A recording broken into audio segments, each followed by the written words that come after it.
Thomas Paine, Sam Adams, Benjamin Franklin. These men spoke up for what they thought was right. From their courage came such documents as the Declaration of Independence and the Constitution of the United States. From their willingness to speak what was sometimes unpopular but right, we enjoy such liberties as freedom of speech, the right to keep and bear arms, and freedom of religion. There are those who still wish to oppress our freedoms, and there are still patriots willing to stand up and defend life, liberty, and the pursuit of happiness. Men like Zeb Bell, who honor our founding fathers and what they stood for. It's now time for Zeb at the ranch, speaking up and defending your freedoms. Brought to you by Magic Valley Les Schwab Tire Centers and all of the other great advertisers on the program. And now, Zeb Bell. The power of prayer is not a spare wheel that you pull out when in trouble, but you know what it is? It's a steering wheel that directs the right path throughout our journey in life. How true. Good morning, everybody. I'm Zeb Bell. Here comes Kate Smith and God Bless America, followed by a Patriot with our Pledge of Allegiance on a Thursday. Good morning.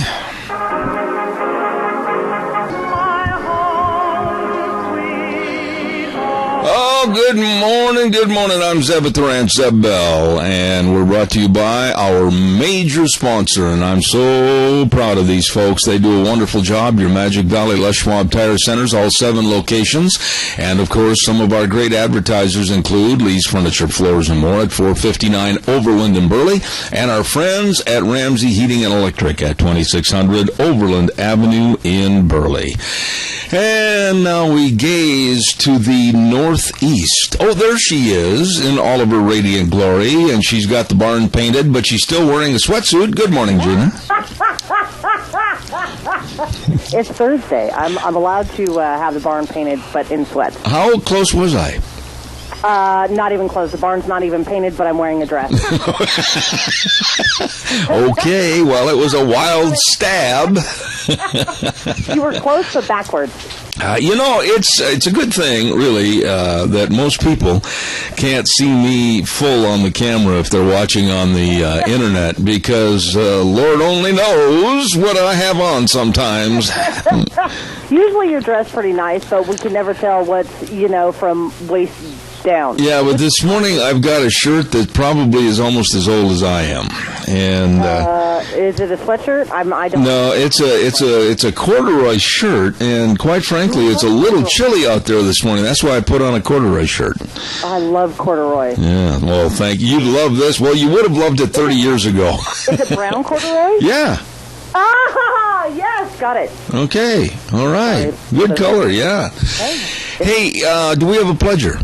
Well, it can either be me or Michael Ross. No. You do a wonderful job, and I want you to do it. Go ahead. All right.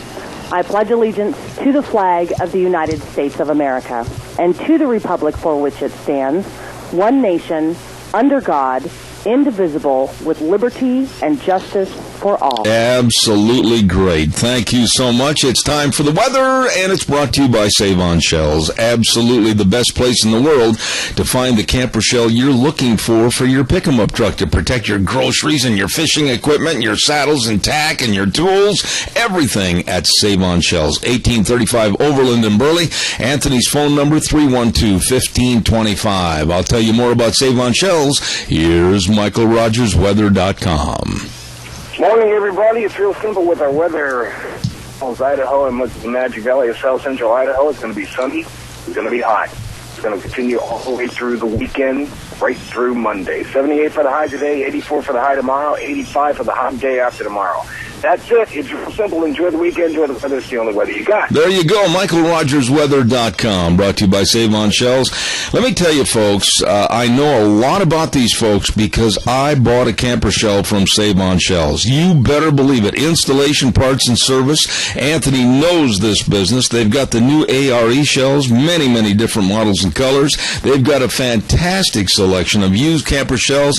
Yep, I am a satisfied customer. You will be too. Stop in to Save on Shells, 1835 Overland in Burley, or call Anthony at 312-1525. Let's sell some cattle. Come on in, Merv May. All right, you get set of steer calves there. Here to get all 31, 30. That's the chant of the world's best auctioneer, and that's Merv May over at the Burley Livestock Sale Yard, along with Lance Udy and the rest of the crew. Big sale today at 10:30 at 1100 Occidental Avenue in Burley. Oh my! The number to call for more information: 678-9411.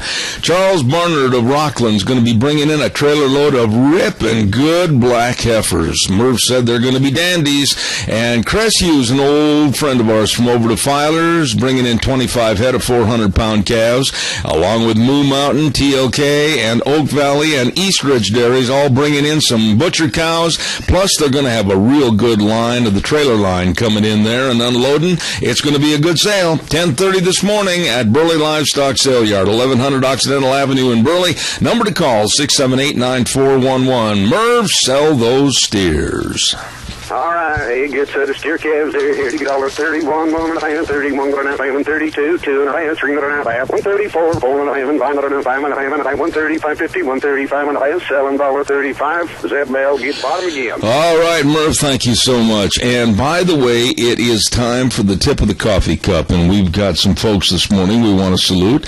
Mr. and Mrs. Paul Peterson. Paul's quite the cartoonist, and we've got a book right here that he gave us regarding Zeb at the Ranch radio program, and I appreciate that very much. So, Mr. and Mrs. Paul Peterson, along with my dear friend Joe Taylor. That man is so amazing, and he's a dear friend. So, tip of the coffee cup. Gina, let's hear that slurp. That is so good. There you go. Thank you very much, and I hope they have a great day. Oh, by the way, we forgot to say good morning to someone, or a group of someone's. Good morning to those less fortunate, small-minded, frothy-mouthed ninnies that work for the NSA. I just thought we'd say good morning to them. I know they tune in and they're going, oh, that right-winger. Anyway, we've got a lot of things to talk about this morning. Did everybody out there have a chance to peruse or hear about what Mark Cuban had said with the Dallas Mavericks? He's the owner of the Dallas Mavericks. And he has really set the media afire with his comments when he was asked in an interview about being a bigot or a racist or hate monger or whatever. And you know, I've never really cared for Mark Cuban, but I've got to tell you that his remarks were, I thought, spot on, because he laid it on the table, face up, for everybody to understand his remarks. This political correctness in our society has gone completely over the edge, to the point where you can't say certain words, you can't say certain phrases, you can't mention about so-and-so what color their skin is on a news report looking for a wanted person for a bank robbery or whatever else. We're so afraid that we're going to offend somebody. Well, I thought his remarks were really the truth, because it's happened to me, and it's possibly happened to you. Here's one of the paragraphs that really, really stirred people up. And I'm going to lead into it with another sentence and then take some of your calls. He said, quote, I know I'm prejudiced, and I know I'm bigoted in a lot of different ways. But if I see a black kid in a hoodie on my side of the street, and he's talking about walking down the street late at night, I'll move to the other side of the street. If I see a white guy with a shaved head and tattoos on the same side of the street that I'm on, I'll move back to the other side of the street. None of us have pure thoughts. We all live in glass houses. Now, the race baiters in our society have taken those remarks and they've absolutely, oh my goodness, this is terrible, Mark Cuban is. No, he's being honest. I personally, while I was in college at the University of Minnesota, had a circumstance similar to that. And I was walking alone late at night. My car had broken down. I had a job that was in the evenings, and I was headed back to my fraternity house. Car broke down, and I had a circumstance like that.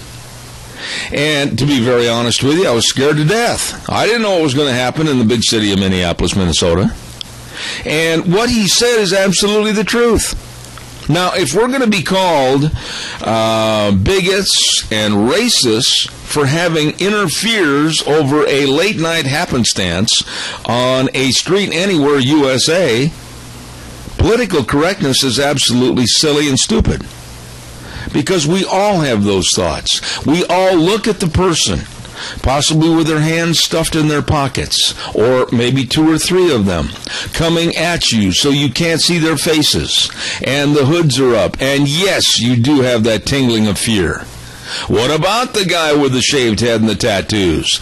And he's coming your way and looks like he's 10 foot tall and bulletproof and wants to come after your billfold. You'll move to the other side of the street or do something to countermand what he might want to do. But yet, Cuban and others are called racist because of these honest remarks?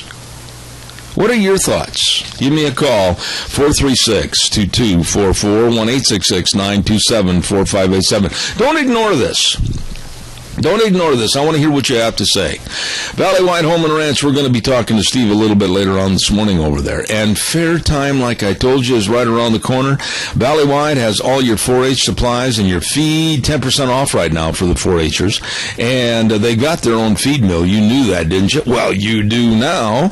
And they've got health supplies, and they got the dog and kitty cat food. They've got Gallagher fencing. My goodness sakes, they've got it all for you at Valley White Home and Ranch. Plus very knowledgeable people at 910 South Oneida in Rupert. You stop in today to Valleywide Home and Ranch. And also our friends at Ramsey Heating and Electric. Hello, Keith. Hello, Rita. Hello, everybody at 2600 Overland Avenue in Burley. The number to call, 678-0459. And don't forget, Ramsey Heating and Electric is the farmer's friend. If you need anything, just give them a call at 678-0459, and it'll be waiting at the counter for you. You better believe it. Still got light bulbs. Yep. And they also have all the cords and cord ends, everything you need electrical right there at Ramsey Heating and Electric at 2600 Overland Avenue in Burley, where they provide warm winters and cool summers. All right, come on. Get on the phone. Give me a call, 436-2244,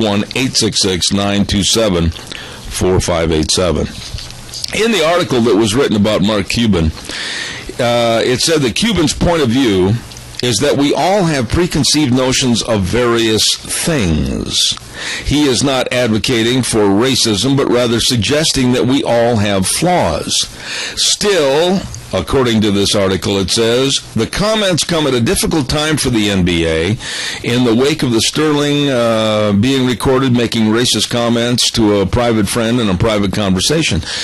But honestly, how many of you out in the audience are wary and downright afraid, or have been in your life, of perhaps a person that has been described as what we said earlier, maybe wearing a hoodie, hands in the pockets, late at night, coming your way, or a group of those people? Don't you dare tell me that you haven't had thoughts of fear and thoughts that are very trepidatious as far as your health is concerned. Good morning, you're on the air. Good morning, Zeb. Yes, sir. Yeah, I've been listening to that stuff, and that Jimmy Smith, that's on which sports show it is. You know who he is. Yeah, I know who you mean. The little loudmouth. Yeah. Say what? He's right on the money, what he said, and more power to him. Well, okay, I'm not going to get into anything that might sound racial, but we can kind of be generic here this morning, Al. You've been in places, I'm sure, in your life where all of a sudden you looked up and you thought, I'm in a bad place, I possibly better get out of here, and you maybe saw an individual or group of individuals that made the sweat trickle down your neck a little bit. We're all, I'm not even going to use the word guilty, but we're all fearful of various parts of our environment.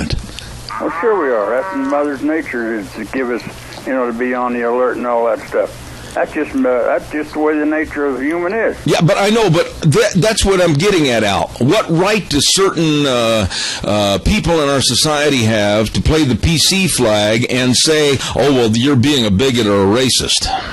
Well, you got them guys like Charlie Rangel and Al Sharpton and Jesse Jackson.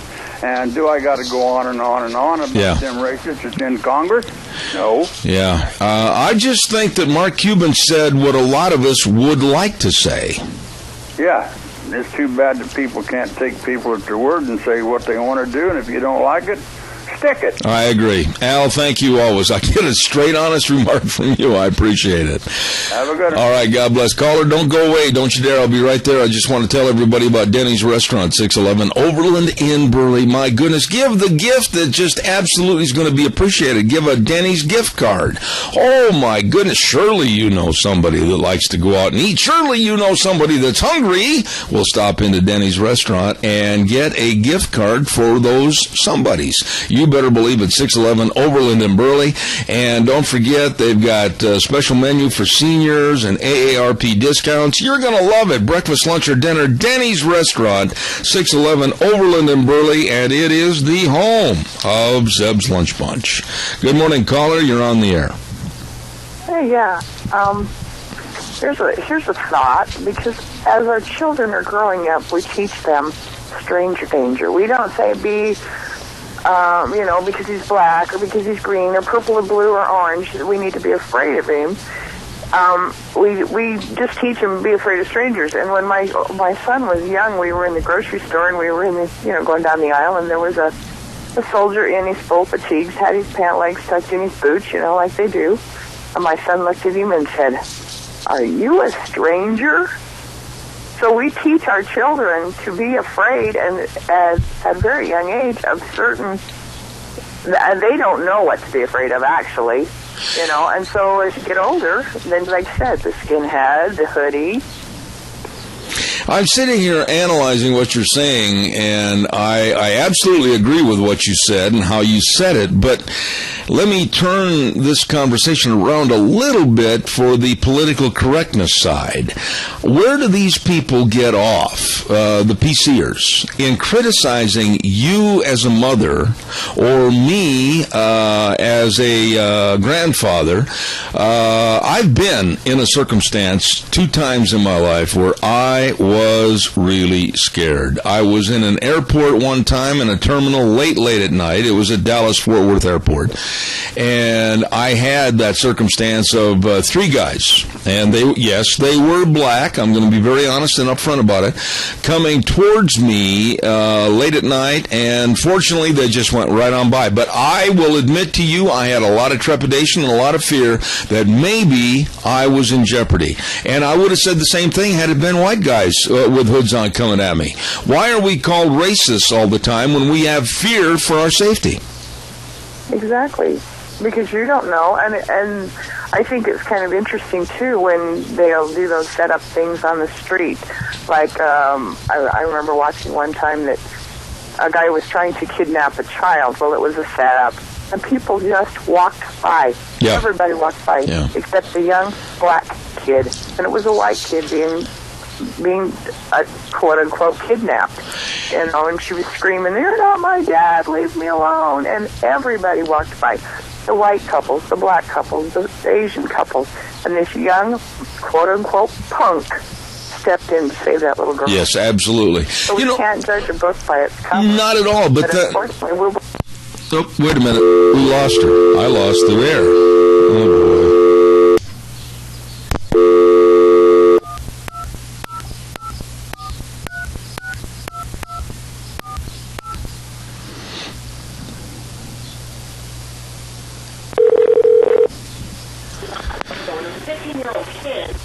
Oh, boy.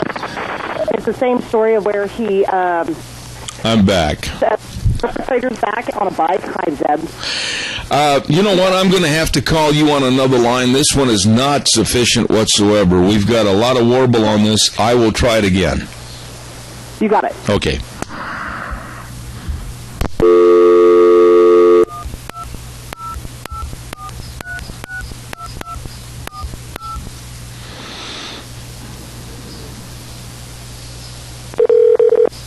It's not working. The woman was beating on the man. Nobody stepped in to save the guy, you know. Isn't it kind of interesting the way that, it depends on All right. Tables can be turned as a false perception. Okay, but I just thought it was really interesting that here this child is being, quote unquote, kidnapped. Yeah. Okay, Zeb, are you there? Yeah, I'm here, but I want you to kind of oversee the line a little bit to make sure. Ever since we've had the clicks, and I'm very, very upset at whoever's problem this is, whether it is CenturyLink, whether it's PMT, whatever, it needs to be addressed because this is causing all kinds of problems. How are we coming through over there? Sounds perfect. Okay, good. That lady that was on the phone, thank you so much for your call. I've got to get Jim McCall on right now, or real quick with Travel Lube Supply. And we're going to talk more about this. Being racist and bigoted because you have fears and trepidations. Mark Cuban, I think, hit it right on the head. We're going to have more on that in just a few moments. Let's check with Gina and see if we have Jim McCall waiting over there. I'm dialing now. Oh, boy, I can barely hear you. You're really, ever since that click on the line, I'll tell you what I'm going to do, Gina. If you could play just a little music, we'll try another line because this is not working. I can't hear a thing. Okay. All right. Thank you. Let me plug in some music, and then I'll get Jim a call on the line. All right. Audience, I am sorry.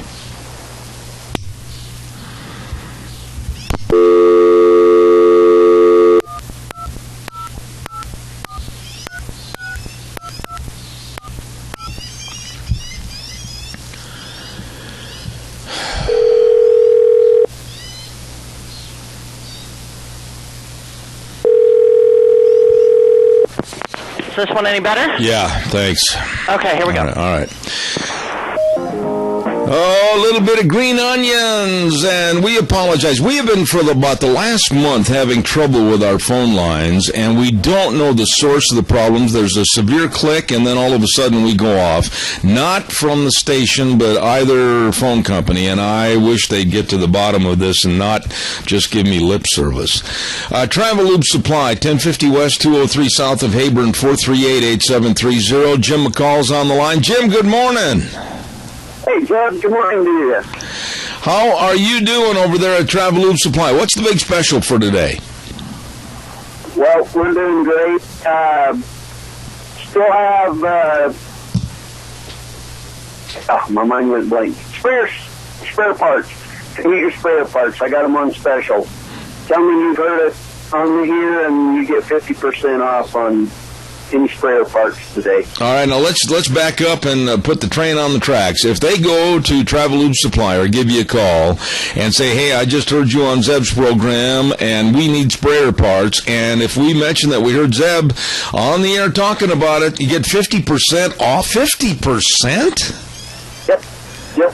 Everything in stock, 50% off if you tell me you heard it. Oh, my goodness. Well, Jim, we're going to send them in. Now, what about all the tools, all the oils, all the air filter cleaning? What else? We've got all the different kind of oil that you may need. We have tools. I still got a bunch of used tools from an estate that I purchased. If you're needing something, give me a call.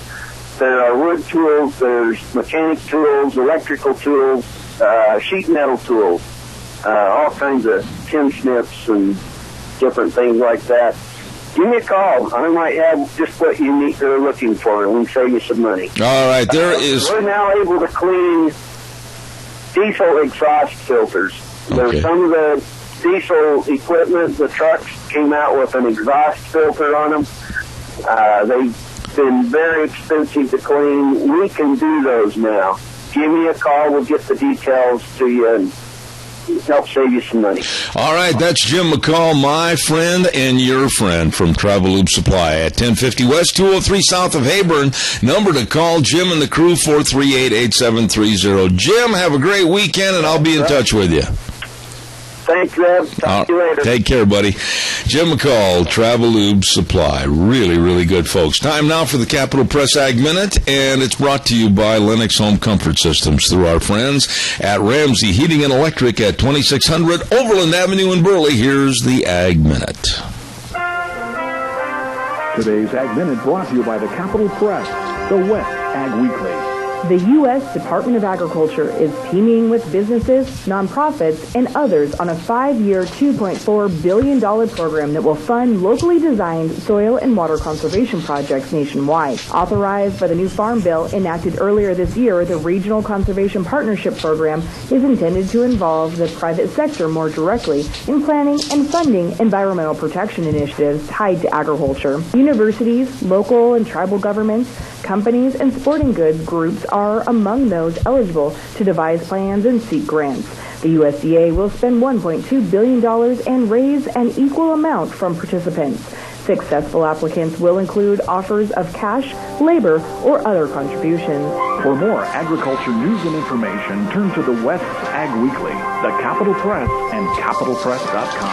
Hey, we'll take some more of your phone calls in just a moment. Hopefully we won't get cut off again this morning. Very frustrating for me, and we'll find out after the program what the problem is. Don't forget, Kids Canine Camp coming up on Saturday, June 14th from 10 to 4, and this is a great camp at Four Paws Bed and Bath, 370 West, 200 south of Rupert, and you need to register by June 9th. And this is going to be a great canine camp teaching kids how to groom the dog, obedience classes for the dog, not the kid, or maybe both. Games, lunch, lots of hands-on type instruction. Going to be a fun deal. Four Paws Bed and Bath, 370 West, 200 south of Rupert. Kids Canine Camp coming up on Saturday, June 14th from 10 to 4. All right, give me a call, 436-2244, 1-866-927-4587. You know, the way the politically correct people in our society want us to live is basically not say and or do anything. Anything and everything that we say can be constructed into a non-politically correct statement. And I honestly listened with great interest as to what Mark Cuban, the owner of the Dallas Mavericks, had to say. He was on television again last night, and he was talking to TNT panelist Charles Barkley and, of course, also Kenny the Jet Smith and Shaq O'Neal. And all three, of course, are black, and all three were really trying to criticize, I think, and justify, if you will, some of Cuban's statements. And Kenny the Jet Smith called Cuban's comments more fearful and stereotypical than bigoted or prejudicial. What right does anybody have to say something like, well, his remarks were more fearful and stereotypical? The man had an occurrence in his life to where he was afraid for his safety. I've had occurrences like that to where I was afraid for my safety. And I think that we all can say that, yes, well, I saw this black man with a hood and it scared me. And somebody will say in the audience, oh, well, you're being bigoted and you're a racist. You're being a realist. You're being a realist, and I'm sick and tired of playing this game of criticizing people and being derogatory to people that have honest fears about their safety and welfare. On the other side of the coin, like Cuban had said, if I see a white guy with a shaved head and tattoos all over his body, and he's coming at me on the same side of the street, I'll move to the other side of the street. I don't really think color of a person's skin has anything to do with the fear factor when you feel intimidated or perhaps you might be encroached upon. What are your thoughts on this? Give me a call. I just think that we've gone overboard in trying to be so protective of not being called a racist. As I said, I've never really cared for Mark Cuban. He's done some things, I think, as an owner in the NBA that I don't know if I can support him or not. But in this case, I do. Give me a call. 436-2244, 1-866-927-4587. You know, I also want to touch on just a little bit, if I can, Obama and his graduation speech at West Point Military Academy. From all the observances and the press releases and the writings and the testimonials about what they heard, nobody that I've read about has been in favor of Obama, and they've called it a complete fiasco and a disaster And many have even said that he made a fool of himself and of his administration, which he's done many times in the past. But Montel Williams, a former United States Marine Corps and Navy enlisted man, Montel Williams, you know who he is, served 22 years in the U.S. Marine Corps, has a talk show, or did have talk shows on television and everything. He absolutely said that the government and the Obama administration absolutely were wrong in the way they've treated the VA. He said that Obama and America in general has violated the promise to care for those who swore to protect us, our soldiers, our veterans, and he's just absolutely livid. He took aim at the White House and said the president just promised $5 billion for terrorists around the world, and at West Point, where he could have used that speech to say, I'm sorry for the pain that I've caused you, the families, and I'm going to fix it, he didn't do it. And so Montel Williams, among many, many others, criticizing Barack Hussein Obama for not doing anything or saying anything. You know what the guy did that teed me off? I listened to the speech in its entirety, and he's standing up in front of the cadets at West Point, graduating the military academy.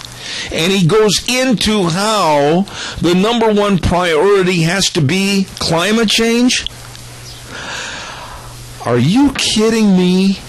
This man and his agenda, this man and his cap and trade, this man and cutting back on the electrical grid, this man and his hatred for fossil fuels, this man that wants to absolutely see gas and diesel go to $8 and $10 a gallon, this man that hates anything for progress, uses a speech in front of the military cadets that he could be praising them for taking and dedicating their lives to helping provide security for this great country, and he starts talking about the number one priority, climate change? There are people that believe in this foolishness of climate change and how you and I supposedly have our hand on the thermostat. And as Rodney so aptly put a year and a half, 2 years ago, when he called into this program and he said, God has his hand on the thermostat. How true and how factual those words really are. We are in a cyclical change right now, going the other way. We're going the other way. The earth is cooling, and we're seeing cyclical cooling temperatures and changes in the environment due to those cyclical coolings.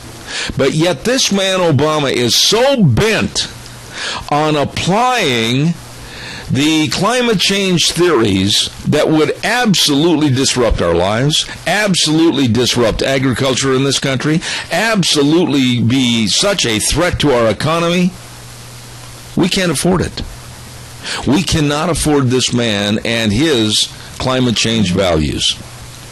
Calls are welcome, 436-2244, 1-866-927-4587. I want to hear your thoughts on this. Come on, give me a call, please, right now while I'm doing a commercial. I know you're going to be calling in. 436-2244. Levi over at Berry Equipment and Rental. Holy moly, this is the head dog right there, and I'll tell you, old Eli's on top of things. He said that we've got a special edition millionth loader. It's an S650 with a lot of jazz on it. It's in the Burley showroom right now. Great loader with great lease payments. Oh, and there were only a few of these made. Oh, you talk about special. You'd better get in there and check it out. They've got 3 locations: Addison Avenue West in Twin Falls, South Lincoln and Jerome, and of course don't forget the new one, 159 West Highway 30 in Burley. All the Coyote tractors, all, like I said, the Doosan loaders. They've got all the Bobcats. They've got everything you need, the Walker mowers. They've got it all for sale or lease. Stop in today. Berry Equipment and Rental, serving you. Caller, good morning. You're on the air. Quit calling him a man. He is not one. Dell, I could not hear you. I'm sorry. Say that again, please. Do not call him a man, because he is not a man. You have a lot of disdain for this president, like a lot of us do, and you always, I admire you. You speak out and tell what's on your mind. But I, for one, I just can't respect this man. I'm sick and tired of the emails that I get that say, "Oh, well, we have to respect the presidency." No. You have to earn respect, and this man has not earned our respect. I agree with you 100%. Dalth? I don't like him being referred to as a man because he is not a man. He's a thing. He had an opportunity at West Point to stand up and really give the military a well-needed shot in the arm. He had a chance to stand up and absorb the VA mess and say in his speech something like, you know what, mistakes have been made, and I, for one, am going to jump in today and promise you that we're going to take better care of our veterans. He could have done a lot to put salve on the open wound, but yet he talks about climate change? Are you kidding me? Yeah. Like I say, I don't think he's a man, he's a thing. Well, I appreciate your call. Thanks, Dal, very much. Thank you for your comments. All right. Calls are welcome, 436-2244, 1-866-927-4587. There were a lot of people all across the United States from various walks of life and in various aspects of the media that absolutely did not like anything that Obama said or didn't say in his speech in front of the West Point cadets. From the New York Times all the way to various other newspapers and diplomats from around the world, British diplomats. I mean, the list goes on and on of people that absolutely thought that it was one of the worst addresses they'd ever heard. And I'd like your thoughts on it, if you followed it at all. President Obama at West Point. Good morning, you're on the air. Good morning, Zeb. You know, this man loathes the military, he loathes this country, and, you know, to bring up climate change, good grief. I just heard excerpts of what he said, but the guy I want to throw up every time I see him speak. Well, Adrian, you know probably more or as much as anyone in the country about Agenda 21. You know about the cap and trade. You know about the administration wanting to promote climate change. And you also know the phoniness, the absolute lies that are behind it. And most people are seeing through this facade and they're laughing at it, but this administration is going to do all they can to push it, even though some of the world's biggest scientists in the last 6 months have come out and said, my goodness, it's not what they say it is. Well, there's just so much money behind it, and it's our tax money. If you read the first of the Times News this morning about Idaho Power being wrapped on the knuckles for now developing solar and, you know, alternative energy, stuff that don't work, that costs a lot of money, and we're subsidizing. It's not sustainable. They keep calling about sustainability. I mean, none of these things are sustainable, and that, you know, and it's costing us folks a lot. We need to pat the Idaho Power in the back and say, look, stop.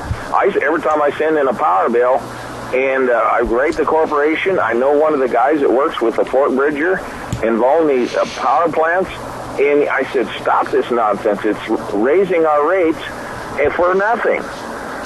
We are in right now, for the next 2.5 years, a very serious, very, very serious part of American history. And I will lay this out to you, and you can agree or disagree, that if the Keystone Pipeline is not signed, and if Obama goes ahead with his cap and trade, with his executive orders, and if all of our energy is shipped overseas, this country is going to fold like a cheap tent in less than 2 years because of no progress, no energy, and no way for security for ourselves, our agriculture, anything. This country will start to go down in decline. Well, I certainly agree with everything you said. You know, Al Gore made the comment a long time ago, let's import all our food and just make the U.S. into a game preserve. You know, and that's the kind of ludicrous statements that are made. And yet you see what's happening even here in agriculture. We're seeing commodity prices going down, energy costs, fertilizer costs, are going up. Yep. Chemicals in general are going up because they take energy. So everything resolves about energy. And the guy you have on about energy all the time, that he really hits the nail on the head. But folks, we got to wake up and tell the governor to stop this nonsense, because even our state is adopting these programs. We have a gal at the University of Idaho that's promoting the United Nations climate change. She's a full-time position up there. So it's all about money. If the money dries up to the EPA, then this whole thing would go away for one thing. Well, you just said something that's really true, and it's something that we all don't want to hear, but it is really the truth, and that's our fault. It's our fault that this is happening. I'm telling you, whether it's picking up a pitchfork or whether it's picking up a pen and a piece of paper, we need to absolutely tell the government, wait a minute, this isn't what we want. You'd better start listening to us. Well, I think we need to, get after the PUC. You can get on their website and tell them, look, this stuff is driving up our rates. We're not getting any energy from it. The wind don't blow all the time. And when it blows too hard, they have to shut them down. And it's killing a lot of endangered species that you and I, if we shot one of these birds, but one of these big wind farms can knock them down and they get a pass. I mean, come on, folks. It's real. Adrian, always appreciate your calls. Thank you, sir. Have a good day. Appreciate it. Thank you. Thank you very much. God bless. Bye. Ladies and gentlemen, it's time for the weather. And the weather this hour is brought to you by Riverview Urgent Care and Medical Center at 382 North Overland in Burley. Minor emergencies, major care. Listen, there's a lot of people that are out running around right now. I mean, the kids are playing Little League Baseball, and they're out of school, and they're riding their bikes, and moms and dads are climbing up on the ladder, and they're cleaning out the eaves and everything. Be careful. Be careful. And if you do have an injury, you know who to call. Riverview Urgent Care and Medical Center, 382 North Overland in Burley, 678-6996. Minor emergency, major care. Here's Michael Rogers with the weather. Hi, everybody. Michael Rogers from michaelrogersweather.com. We live in a high desert environment. It's starting to work its way towards summer. It's pretty obvious it's going to be sunny today, sunny tomorrow, sunny day after tomorrow. And it's pretty obvious it's going to be hot. But I just love this because weather people need to talk about something. And right now in our weather pattern, there's nothing to talk about. It's just going to be sunny, and it's just going to be hot. 78 for the high today, 80 for the high tomorrow, 83 for the high day after tomorrow. It's going to be really nice. Enjoy the weather. It's the only weather you got. Thank you, Michael. Riverview Urgent Care and Medical Center bringing you the weather with michaelrogersweather.com, 382 North Overland in Burley. Calls are welcome and appreciated. 436-2244, 1-866-927-4587. Gina, are you right there by the microphone? Are you all busy this morning? She must be busy. No, I'm here. I thought maybe you were gone. No. Oh, just took the rest of the morning off and said, Belle, you're on your own. Later, Gator. Hey, are you familiar with ticks? As in the bug? Yeah. Yeah. You are. I am very familiar with ticks. There are a lot of them out this year, too. You know what? That's just what I was reading, and I heard this a couple of days ago. A friend of mine called me from Colorado. Well, it was Doug Johnson. I was talking to Doug.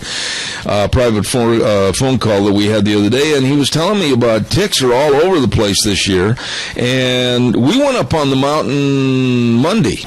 And I didn't even think about it, as far as ticks, and be careful of the black-legged tick, the western black-legged tick.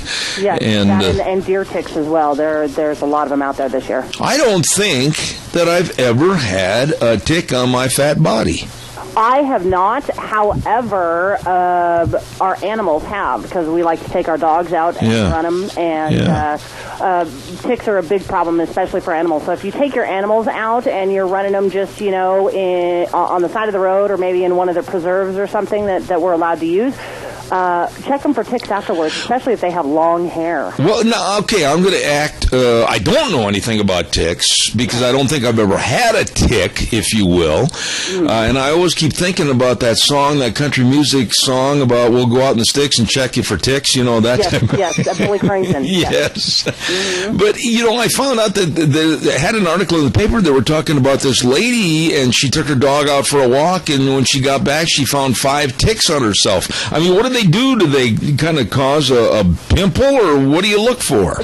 No, what actually they are is they start out as a flat little bug, and they try to bury themselves in hair, like, you know, if you have long hair, your dog has long hair, to burrow themselves in the hair. And then what they do is they bite you, and they bury their head in your skin, and they suck your blood. Oh, that sounds like a real good program for those that are just getting up and having bacon and eggs for breakfast. Yeah. And some ticks actually carry Lyme disease. Well, I know that, but now when they bite you, do you feel it so that you can figure out where the area is? Yes, and then to pull them out, you have to be very, very careful, because you want to make sure that you pull the head out with the body. And so a lot of times it's easy to use some tweezers, and you have to get right up next to the skin. Don't grab the butt of them. You got to grab the head and pull out, you know, really quickly. Also, and this sounds kind of weird, if you put a lighter or a match up to their rear end, they'll back out. Oh, whoa, wait. Well, that's true with a lot of things. You stick a lighter on my rear end, and I'll back anywhere you tell me to back. That's true. That's what we used to do up in northern Idaho, you know, because ticks were very, very prevalent up there, especially up in the logging areas. And so just be careful, because this is a heavy tick year for some reason. Yeah, but do you feel them? Do you know? You don't? You do feel them. Oh, you do? They will bite you. And you, as a human, you will feel it. I mean, because even in the dogs, you know, they're constantly scratching and they're paying attention to one particular area. So you got me itching. I'm sitting here scratching my head right now. It's true. So, you know, if you feel any abnormal lumps, you know, you got a tick. Yeah, so have your wife check you for ticks. Well, now, all of a sudden, maybe there's some good to some of the bad.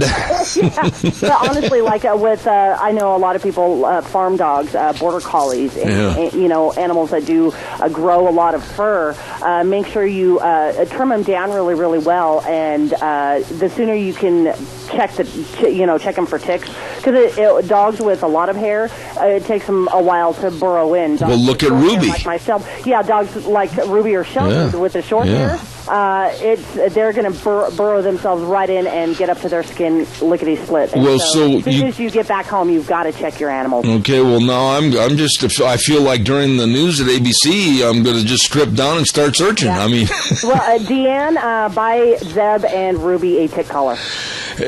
A what? A tick collar? A tick collar. Do they work? Yeah, actually they do. You know, I was looking at some of the things it says here to be tick-free. It says bathe or shower as soon as possible after you come indoors. It says conduct a full-body tick check using a handheld full-length mirror. Boy, that's going to be ugly in my case. Parents should check their children for ticks under the arms, in and around the ears, inside the belly button, behind the knees, between the legs, and especially around the waist and in the hair. Yes. And then it says examine the gear and that you use up in the hills, and it says that ticks can ride into the home on clothing and pets. And they can live for a long time without any food. And a lot of times what they do is they'll hang out on the low-lying brush. Yeah. And then when you pass by, they jump on. Holy smokes, no, I'm worried. I haven't noticed any bumps. They're freeloaders. Now, what happens if they've taken up residence and they're kind of like playing Dracula with you? Are you doomed for a certain fate, or what happens? No. Only certain kind of ticks carry Lyme disease, but you know, you want to make sure that you get it out. And if you feel ill, then go to the doctor. Okay, so... you just need to go to the doctor. Maybe we better put a sign up on our house. This is a tick-free zone or something. Yes. Okay. No ticks allowed. No ticks allowed. No ticks allowed. Okay, well, I've never... And then it says, tumble your clothes in a dryer, preferably when they're off of you, I would suggest. Probably so, but I'm thinking that's probably because they don't like the heat. The heat. Holy smokes, all these years, and I've never really paid too much attention about ticks, but never had the problem, I don't think. See, that's one of the things I learned up in Elk River as a kid. You always check yourself for ticks when you come out of the woods because, in the summertime, they are very, very prevalent. And deer ticks, honestly, they hurt. They hurt. I'd heard about it back in Wisconsin. It's not real good it's bad for ticks back there in that area. Yes. And, but I never had anything cause any problems. And then I'm trying to think, when you go swimming in the lakes, there's something else in the lake water that you get to, and I can't think of what they call that. A parasite? Well, it's like that, but it gets in your skin and everything and causes people to have like influenza type attitudes and that type of thing. I've not heard of that in any of the Idaho waterways. Maybe you're thinking of worms, where people can get the ringworm? No, it's something else, and I'll think of it during the break. Naturally, I'll probably have a mental bulb go off, and I'll remember it. Your epiphany moment. Yeah. Hey, I got to pay some bills here real quick. Don't forget our friends at your Magic Valley Les Schwab Tire Centers. I've got phones going off. People are really starting to call me about leeches and ticks and everything else. Back to Les Schwab. Yes, our Magic Valley Les Schwab Tire Centers, all 7 locations serving you. And don't forget, they've got the best in tires, all the tires you need for all your driving needs, whether it's for your car, your SUV, your pickup, your horse trailer, boat trailer, whatever, they've got the tires. So please stop in. They've got easy credit plans, 4 plans available. That one will fit you. I know it will. The very best in brake service, I can guarantee you that, along with the best in front end alignment, shocks and struts, and of course, don't forget the batteries, the custom wheels, all of this with people that provide the best in service. Your Magic Valley Les Schwab Tire Centers with Lane and Rupert, Dave on Blue Lakes and Twin, Mike and Buell, Mike and Jerome, the Twist family in Paul, John on Pauline in Twin Falls, and Randy on Overland in Burley. Your Magic Valley Les Schwab Tire Centers. Had a caller calling it leeches. I think that might be it. Leeches. Yeah. Leeches. Yeah. And you got to watch out for all of that stuff. You do. I haven't heard of any leeches in the Idaho waterways, but hey, I have not been swimming in every water pool here in Idaho, so I can't speak for that. Do you remember the story, and this made nationwide press, I got it quickly, I don't remember the exact outcome of it, but quickly, there was a girl swimming in Iowa, in a lake, I believe it was Iowa or Missouri, one of the two, and thought she swallowed a little piece of seaweed, but it was a snake. Yeah. Kind of like a little bit, that's gross. That just backs me right up from the table here, I'll tell you that. Swim with your mouth open. Woo, boy. Listen, next hour, we've got the Chamber Report, and then, of course, Vicky's Country Gardens and Dog Nation, along with Rita Ramsey. All of that coming up this next hour after we have ABC News. Ladies and gentlemen, this morning, I'm going to turn this over to Gina Jameson a little bit early this morning, and I just know that she has some words of comfort and wisdom that she wants to share with everyone here this morning at the going into the 9 o'clock hour of our news. And so, Gina, at this time, I'm going to turn it over to you. Okay, thank you. You're a farmer or a gardener, because unless you want to be out there every day spraying, you know, that's the part of having something that's going to last for, 6-7 days and do a final kill on the eggs that are hatching, the adult that's there, the eggs that have been laid and hatching, and things of that nature, becomes a full-time job, and then everybody's going to get sick of it and quit because it becomes more work than it's worth, and expense-wise also. Yeah. What about, we talked about the bugs a little bit, but in the time remaining, the pests are back too, the voles and the mice and everything else. Boy, we got to protect ourselves and our garden from them too. We do, and we have there's some different things out that I do have some sulfur bombs right now that are out for the voles and things of that nature. They're hard to get rid of. I think they're a little lighter this year than they've been in the past. I haven't heard quite as many problems. Maybe Mother Nature's helping us with a little disease in them or something, getting rid of them, but we still do have the problem, and they are deadly on bulbs and roots and just plants in general. They can dig them up and eat them in a heartbeat. One thing that really helped over here, Miss Vicki, is that right now the population of the Zeb Bell Ranch of cats is now at 16, and voles are a little hesitant to stick their heads out of the dirt. Yes, cats can be a very good thing if you get some good Mausers and that. The presence of a bunch of cats, and I mean, to me, cat food is cheap. I'm a very big fan of cats because I'm not a rodent fan, so consequently, me and cats do well. Is there any? They can really make a difference if you've got a bunch of them, especially out around your barns, and if you can keep them out in the yard and that. House cats don't do a lot of good. Absolutely. But the barn cats and that are, the wilder cats and that, they, and keep them a little hungry to where they, they'll go out and they'll hunt. And they will keep things at bay a little bit more. All right, one quick question that came in, and a lady said, between rainstorms, which can be a long time in southern Idaho, how do you know if you're over-watering your garden? Well, for one thing, you've got to look at the foliage on your plants. If they've got heavy foliage, they're going to be using more water. If they're very small plants, light foliage, they're not going to be using a lot of water. My trick is always, I don't care what you do, before you water, go out and dig down in 3 or 4 spots of your garden and see what your moisture level is down about 2 inches. Because at night, that moisture will come up on those plants. The daytime, it goes back down again. But if you get things too wet and it's cold, cucumbers, squashes, melons, all those kind of things, they will just damp off in the ground on you. Okay. It's a very fine line between, you got to grow them a little on the dry side, and just because that top layer of dirt looks like it's dry, go out and just take your finger, just go out and dig down beside your plants and see what your moisture level is down there. And if you've got good, good moisture down a couple of inches, leave it alone. If it's cool, they don't need it. If it's really hot, you just have to learn to judge your ground a little bit. Okay. You can definitely do way more damage by overwatering than underwatering. Absolutely. Now, you at Vicky's Country Garden, 185 South, 600 West of Paul on the Burley-Paul Highway, you have everything for their garden needs. What are you going to feature this morning real quick? We have floaters. Uh-oh! I went down, I brought back, I've got some water, I got a few water lilies and a few water plants in, and we do have some of the water hyacinths and the water lettuce. So if anybody's got ponds and are needing a little bit of that kind of stuff in there, we do have some of those. Not a whole lot of them, but we do have some of them.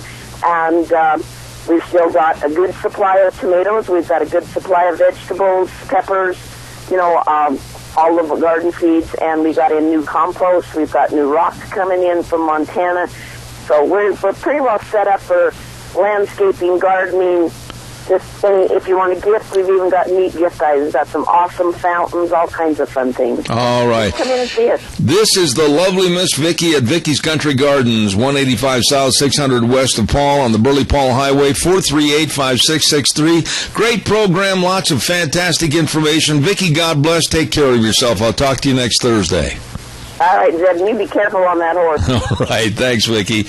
All right, see you. You Bye. betcha. Nice lady right there. Vicki at Vicky's Country Gardens. Absolutely a great gal. I really enjoy having her on the program. I learn a lot about gardening from her every week. Don't forget our friends, Cameron and Siemens Insurance. Now, you're saying to yourself, oh, I don't want to talk about insurance. Oh, I don't want to worry about it. I'll just put it off till next week. No. Don't do that. It's something you better take care of right now. Life insurance, health insurance, retirement planning, employee benefits. Yeah, you better call them right now on the landline, 436-4424. That number again, 436-4424. Dean and Todd, Dean Cameron, Todd Siemens, very accessible and devoted to serving others. And they're very focused on your successful future. So give them a call, 436-4424. Cameron and Siemens Insurance, Highway 24 in Rupert. Holy smokes! I got dogs running all over the place. Where'd they come from anyway?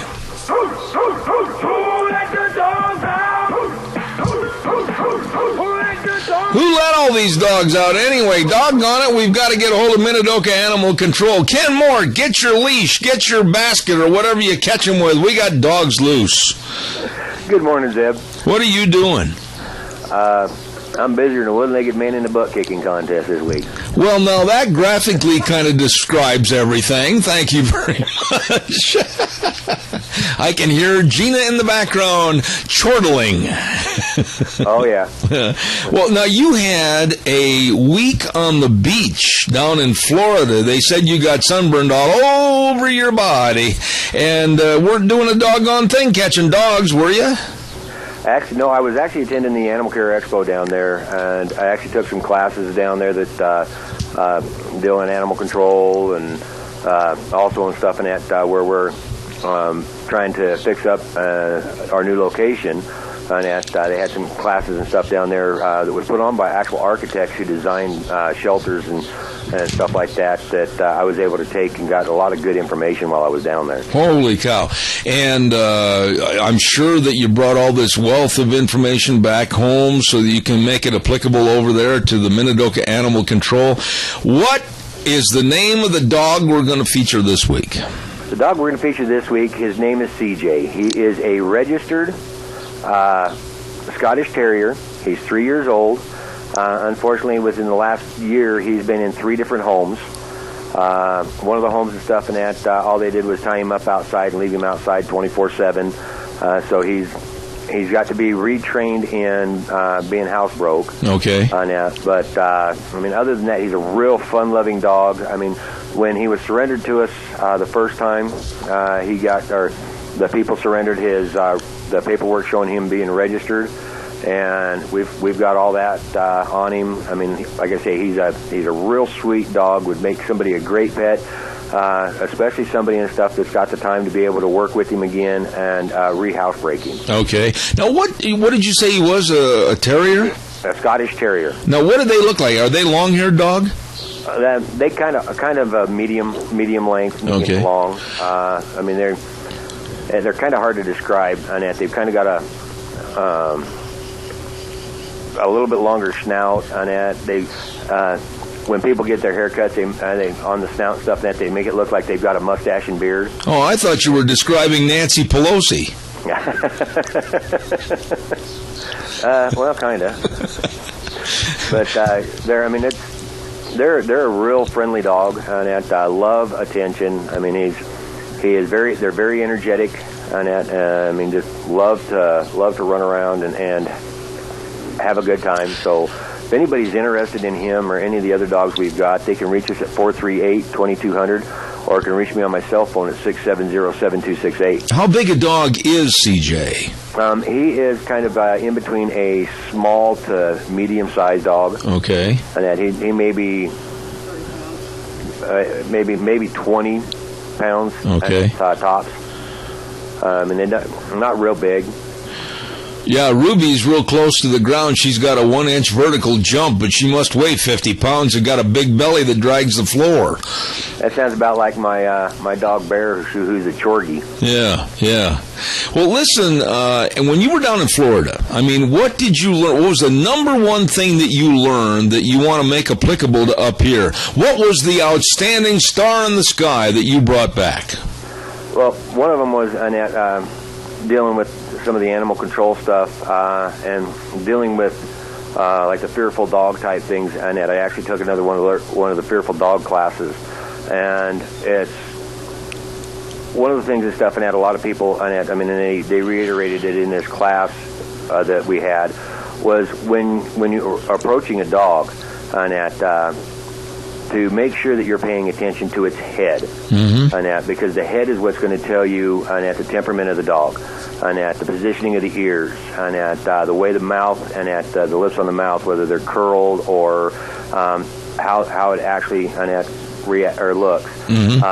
They reiterate and stuff, and that just because their tail's wagging on that doesn't necessarily mean that they're happy.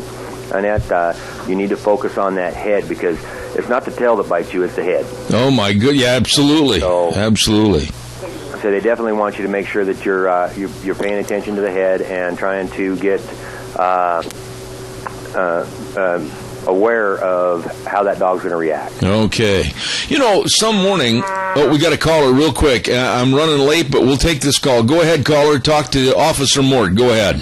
Yeah, I want to know, do you handle skunks or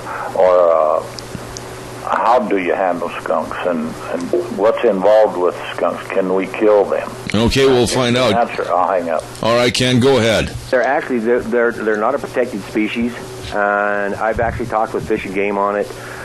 Skunks, badgers, stuff like that. If they're a nuisance and stuff and that around your property, especially if you live outside of town. Unfortunately, inside of town you can't fire a weapon, but outside of town you're able to shoot them and dispose of them. If you're not wanting to shoot them and stuff and that, you can get like rodent traps and live traps, catch them and everything. Just when it comes to skunks, you got to be careful when approaching them. Yeah. And that, so that they don't spray you on approach from the front and not the back. But I mean, outside of town and stuff and that, there's nothing and that. Keeping you from being able to shoot them and dispose of them. All right. Officer Mort, last time you handled a skunk, Mrs. Mort didn't want anything to do with you for 6 months. Well, pretty much. Unfortunately, and stuff like that, when I've dealt with them, they've always been they've been hit on the road. Yeah. I've had to clean them up. Oh, boy.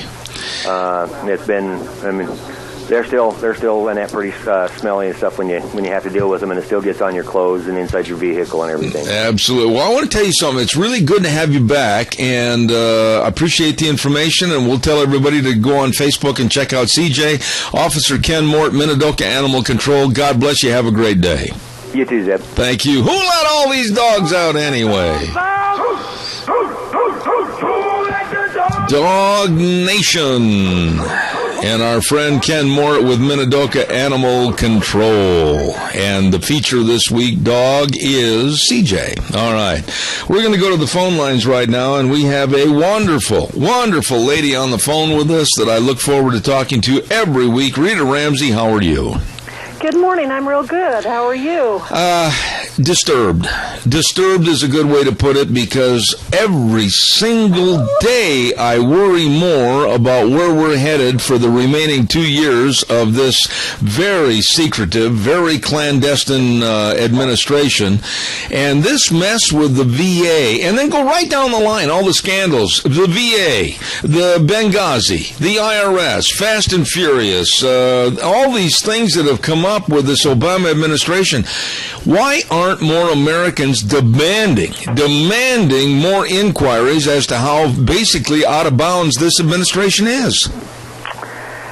Well, I'll tell you why, and it's what I'm so frustrated with myself, is that people will not become informed. They're not paying attention to what's going on. And guess what? They're playing right into the hands of people like those in the administration, because they're saying, well, people aren't informed, they're not going to know, they're not going to call us out on it because they just don't know what the heck's going on. And they just think they've caught a fat one. And that's what really bugs me about it, is that people won't get informed and call them out on the carpet. And that's, I guess I was coming back I went to Phoenix Monday, and Tuesday afternoon when I was coming back, I was listening to Mark Levin, and there was a guy on his show that got on. He was just as frustrated as I was, because he was talking about people just don't care. They're not paying attention. Why aren't they out there saying, hey, what's the matter with you guys? You ought to be, doing this and holding our politicians to accountability. And Mark says, I just don't know. I just don't understand it either. And this guy says, well, I wish they'd just quit being so stupid and read a book. And that's just the way that I feel. They're not getting informed, whether it's reading books or getting on the internet and searching and paying attention to what's going on in the news, or going to meetings like we have, that we inform people about the kinds of things that are going on. It was totally surprising how many people called me within 24 hours of Election Day and said, now, who was it that you were thinking would be good for us to vote for? Tell me about it and something. And even though I was glad to tell them, it made me feel bad to think that they didn't do any research on their own so that they knew that's who they wanted to support.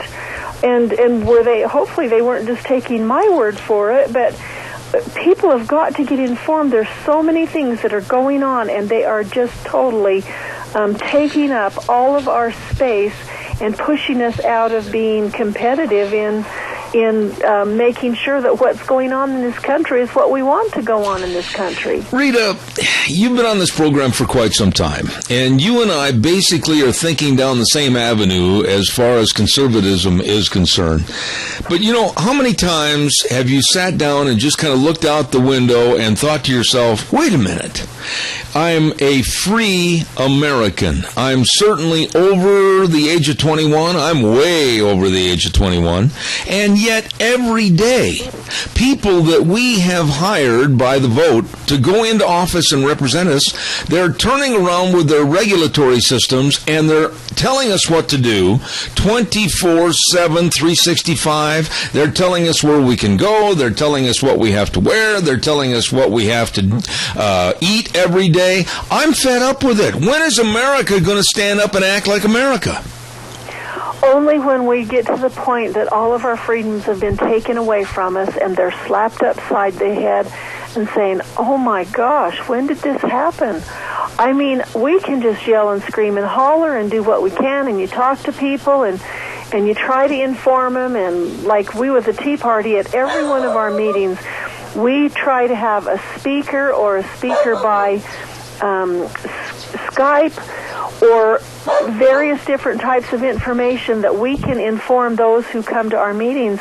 And those who come to our meetings are really informed, and they're coming to get informed more so. It's like, where are the people who don't know what's going on? Why will they not come?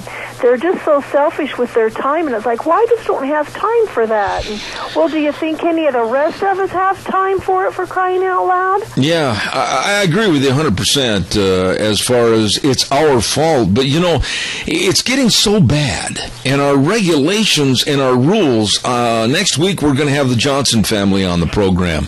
They were the ones that built a very nice little farm pond on their property in Wyoming. It was approved by the state edicts. They had all the letters and the approvals and everything, and all of a sudden the EPA came after them and said, thou shalt tear this apart. We're going to fine you $75,000 a day.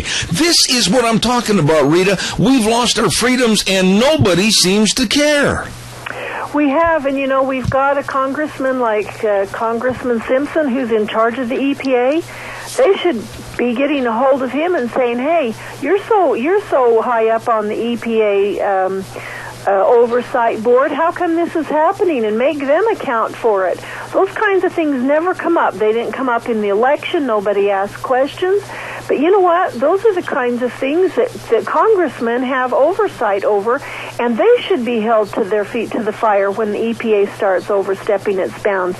And it does. We heard a fellow speak, and he was one of the guys who has gone around the state trying to get all of the counties on board with getting our federal lands back, and incidentally, which he did. But, they all got on board and passed laws so that we could go ahead with it. And the EPA came into his county. He was a county commissioner up in, I'm not sure which county he's county commissioner in. Anyway, they came up into his county and were doing a bunch of, drawing maps and taking information down about all of the water tributaries and everything that was up there. And they went up and told the EPA that they needed to leave and they shouldn't come back until they come back and talk to the county commissioners and get permission to come in. And by the way, we will have a sheriff here to escort you when you come in here, because you can't come into our county and start doing all of this without permission from those in charge. And the sheriff's the one in charge. And so he basically ran the EPA out.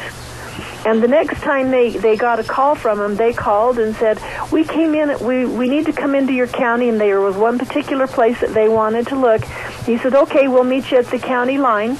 And he himself and the sheriff and several deputies went and met those people at the county line and escorted them to where they wanted to go, and then escorted them back out and said, that's all you get to do, and you're not just going to come in here and do whatever you want to do. And that's the people taking hold of their responsibility as county commissioners, as sheriffs, and everything else. I want to know where the sheriff is for these people. You know, right there you summed it up. And it was really interesting, but yet it was very poignant as to what we need to do. We have rights left in this country. We have laws to protect us in this country that haven't been superseded by a pen and a phone of the president with executive orders. And it's about time we stood up on our hind legs and started fighting back.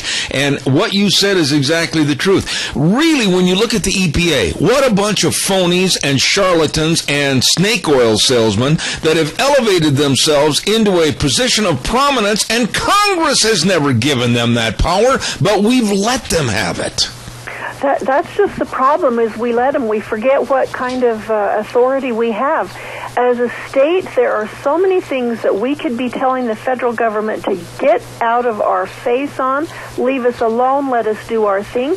But do you think they'll do it on a state level, on county levels? Our county sheriffs are the ones who are in charge of the county. They are the law officer who has more power than the federal government when it comes to his county. And only when the federal government has correct papers and everything else, and the sheriff has got a go-ahead from the prosecuting attorney to let those people into his county, even if they say we've got search warrants, we've got documents that we can do this, we can go in and do that, then the sheriff needs to get a hold of the prosecuting attorney and say, okay, bring those papers into my office, and we'll let the prosecuting attorney go over them and make sure that everything is up and ready to go, and then we'll escort you to wherever it is you're going and make sure that, everything's going right. And if they start getting a bunch of pushback like that every time they go someplace, the federal government, they're going to start really thinking twice about it, because they don't like being run off from someplace. They like being the ones who are in charge. And so they get their paramilitary people in, and incidentally, there are tons and tons of just regular arms of enforcement, the IRS, the EPA, the BLM, and there's numbers of them that all have what do they call them?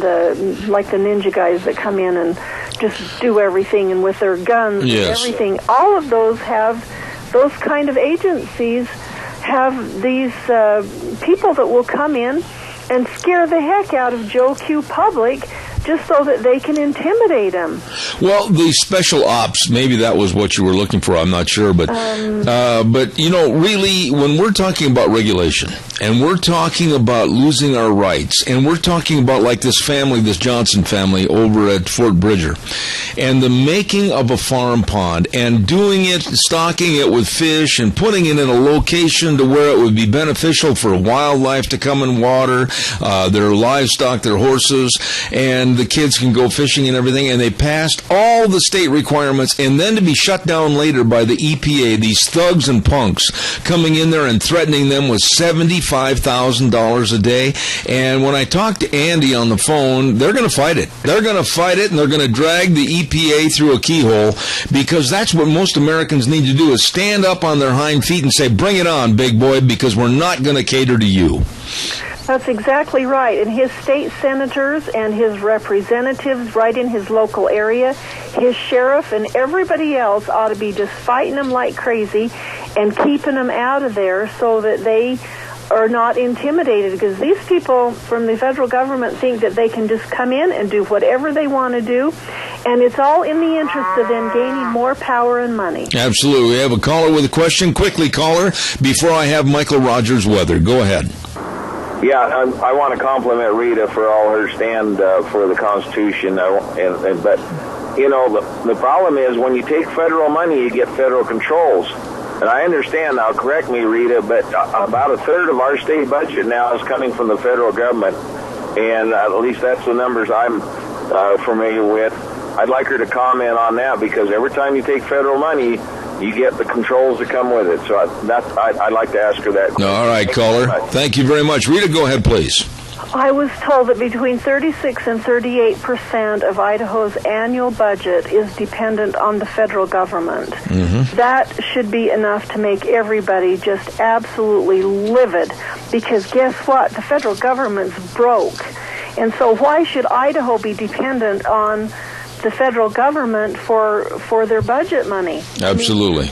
our legislators can say, well, we balance the budget, and that's true, but there's so many unfunded liabilities, and we depend so much on the federal government that, we're not independent at all. We're dependent on them, and when they go broke, we're going to be, or when they finally cut off the spigot, rather, I should say, because they are already broke, we're going to be in big trouble. What I'd like to do, Rita, is I need to have the weather this hour, and then I want to come back and I want to talk to you about Obama, his speech at the West Point Academy, and also the entirety of the problem with the VA. So stand by. I'll be right back with that.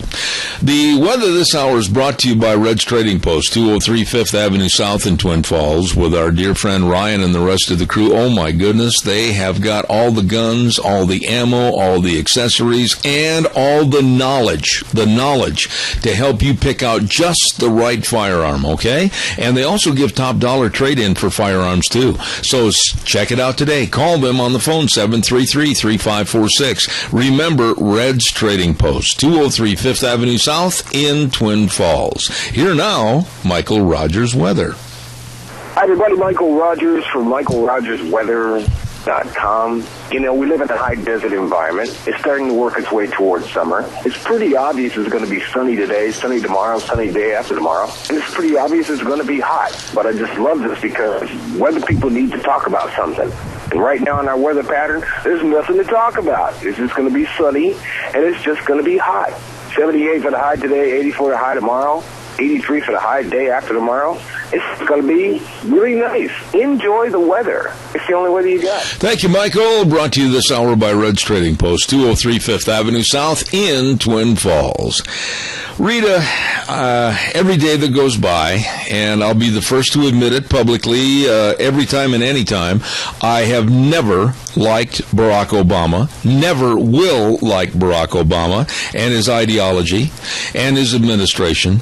But I think, as I mentioned a few moments ago, with all the scandals that are going on, this mess with the VA and the treatment of our veterans, this could be the final stone that's going to be kicked down the path, because now we're even seeing avowed liberals come out of the woodwork and absolutely cuss and discuss Obama's lack of getting connected to a problem and trying to solve it. And what he said or didn't say at West Point Military Academy during their graduation speech, he entered most of the conversation regarding climate change and never once addressed the problem with the VA. That's terrible. Are you there? You can tell that he's just a puppet, because all that he does is what somebody tells him that he needs to do. And he's had the green people that are all concerned about global warming really after him for not making a bigger stand about it and everything. So it's like, okay, I'll just turn it in right here where everybody's listening. It's on film, and I can say to them, okay, I talked about the climate change and everything now. Leave me alone and let me go ahead and do what I want to do, which isn't the country's business necessarily, but he's just doing it to pacify a different group that he's beholden to. But the problem is he's perpetrating a thought that he said 6 years ago when he was still a senator. He wanted to impose cap and trade. He wanted to do away with fossil fuels. He wanted to have a carbon footprint. He wanted to have carbon cards. He wanted to kill the coal industry. He absolutely is doing this, and he's pushing us into a wind and solar energy that's never going to work. It's never going to be profitable. It's never going to be turn on the light switch type energy. And it's going to kill the electrical grid. And Rita, right now, we're hanging on a shred right now of energy, and this country could be all of a sudden in the dark. Well, we're going to be if people don't start taking notice of what's going on, and that actually kind of leads into what our next Tea Party meeting is about. I don't know whether you have read the book or not, but there's a book called Behind the Green Mask. And it's written by a lady who is a flamin' lib from California. And when she started finding out what all of the green stuff was about and how it led to Agenda 21 and the UN, she just went crazy.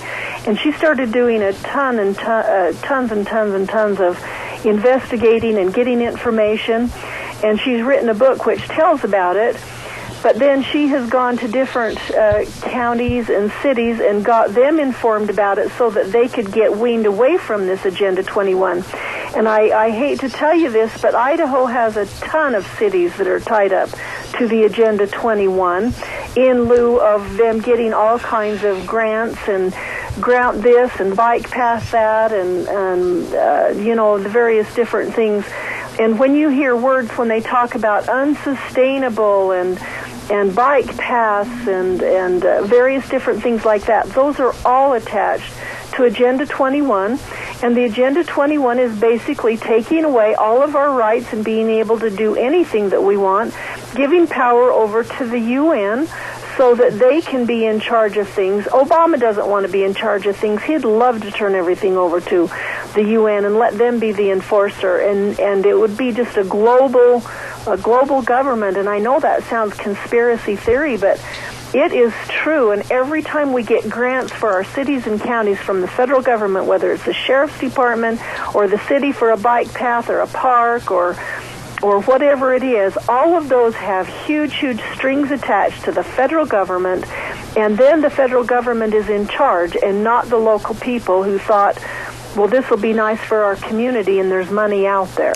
Well, we're in trouble. We are in trouble, and I'm not trying to say that the sky is falling, Chicken Little and all that, but we are in trouble. I don't understand how people can listen to this program and other programs and not be cognizant and aware of the freedoms that are being taken away and the regulatory systems that are being imposed on us daily. Rita, honestly, 10 to 15 years ago, did you ever think that some bureaucrat wearing a three-piece suit and wingtip shoes would be telling you and your husband what you can and can't eat? No, it's totally ridiculous. And, you had made a mention when Vicki was on earlier with her garden moments about them, somebody wanting to inspect gardens and thinking maybe they needed to have somebody check that all out. Well, that's just more regulation. That's more taking our personal rights away from us. They're infringing on the Constitution, but we don't say no, and we're not going to take it and study the Constitution enough to know that they can't do that kind of stuff and start holding our authorities responsible for getting rid of it so that we don't have that to worry about. All we have is politicians who are willing to just make more rules and more laws and extract more money from you because they think it's a cash cow. Same thing happened in our business just a couple of months ago. We got a letter saying, oh, by the way, you need to sign up for this license, and if you get all of your people licensed, and then you need to take out a permit when you do it. And this is on stuff that we've been doing for 25 years. We have all the licenses and everything that they've required of us before. Now they come out with a new one, and it's just you've got to get all your guys licensed again, and then you have to take out permits, so it all ends up costing the consumer more in the end. And that's what it's all about. They think it's a cash cow, so we'll just get more laws and things that they have to do, and we have to have somebody to enforce them. And it's just absolutely ridiculous, and we have lost our freedom. Rita, I've only got 30 seconds left. Real quick, Tea Party, what's happening? Our Tea Party meeting is on June 12th. That's 2 weeks from today at 7 o'clock, and we are going to be going over behind the green mask and Agenda 21 and getting people a little bit informed on some of this. And so please mark your calendar and plan to attend.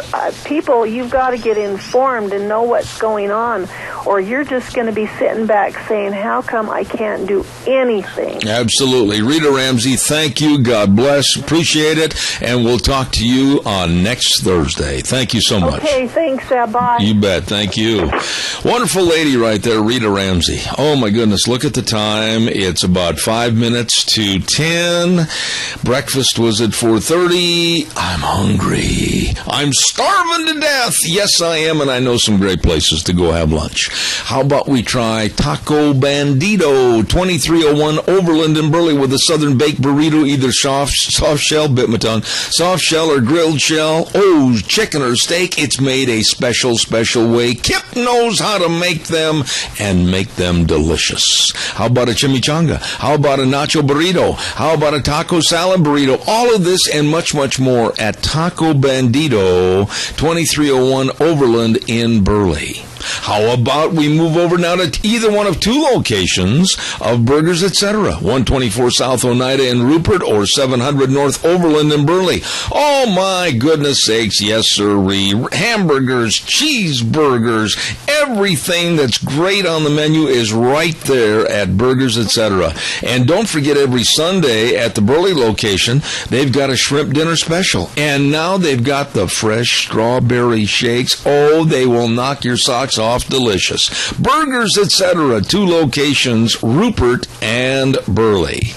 Moving on to another location. Let's try Steve-O's at 290 South, 600 west of Hayburn. Food made the way you like it. And their French fries were voted the best in the Minicash area. Oh, my goodness sakes, they've got delicious menu items such as pork chops with salad and choice of potatoes, and Steve's nacho fries topped with delicious cheese and jalapeno peppers. You're going to love it. Steve-O's at 290 South and 600 west of Hayburn. Food made the way you like it. Oh, we were in this place the other night, and it's fantastic. Duck Uglies, 163 West Highway 30 in Burley, next to Berry Equipment and Rental. Oh, I had that Philly steak sandwich, that pita sandwich. Oh, great. You're going to love it. And Duck Uglies is kid and family friendly in a non-smoking environment. And oh my goodness, you're going to love the place. Ribeye steaks, New York steaks, shrimp and salmon, everything at Duck Uglies, 163 West Highway 30 in Burley. Yes, sirree. And last but not least, the AC Drive-In at 601 East Main in Burley. Oh, they've got the kids' baskets. They've got the combo meals. They've got 3-piece fish and chips with small fry, just $7 1/4. They've got the famous Farmer Brown burgers, the ranch burgers, and all the special sauce and the fries. Oh, my, and they can make any kind of milkshake you want. That's at the AC Drive-In, 601 East Main in Burley. And those are just a few places to go if you're hungry and starving to death. Needless to say, the lovely Gina's over there salivating on the microphone. I am. I'm starving. You know what? There's a special day next week, and it happens to be Monday. It is. June 2nd, and I'm trying to think of her name. Hold on a second. It'll come to me. She's about 5'7", 5'8", and what is her name? A brunette.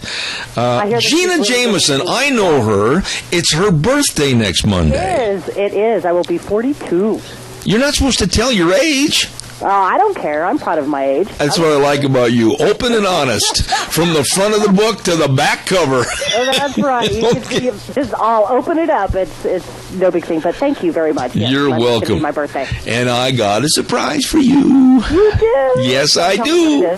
Don't tell me. It's a surprise. I can't tell you. Oh, good. Okay. I'm awful at surprises. I'm awful. All right. Don't tell me any secrets that you don't want anybody to know. I know. Believe me, I found that out. All right. I got to go to the news. I'll be back in 6.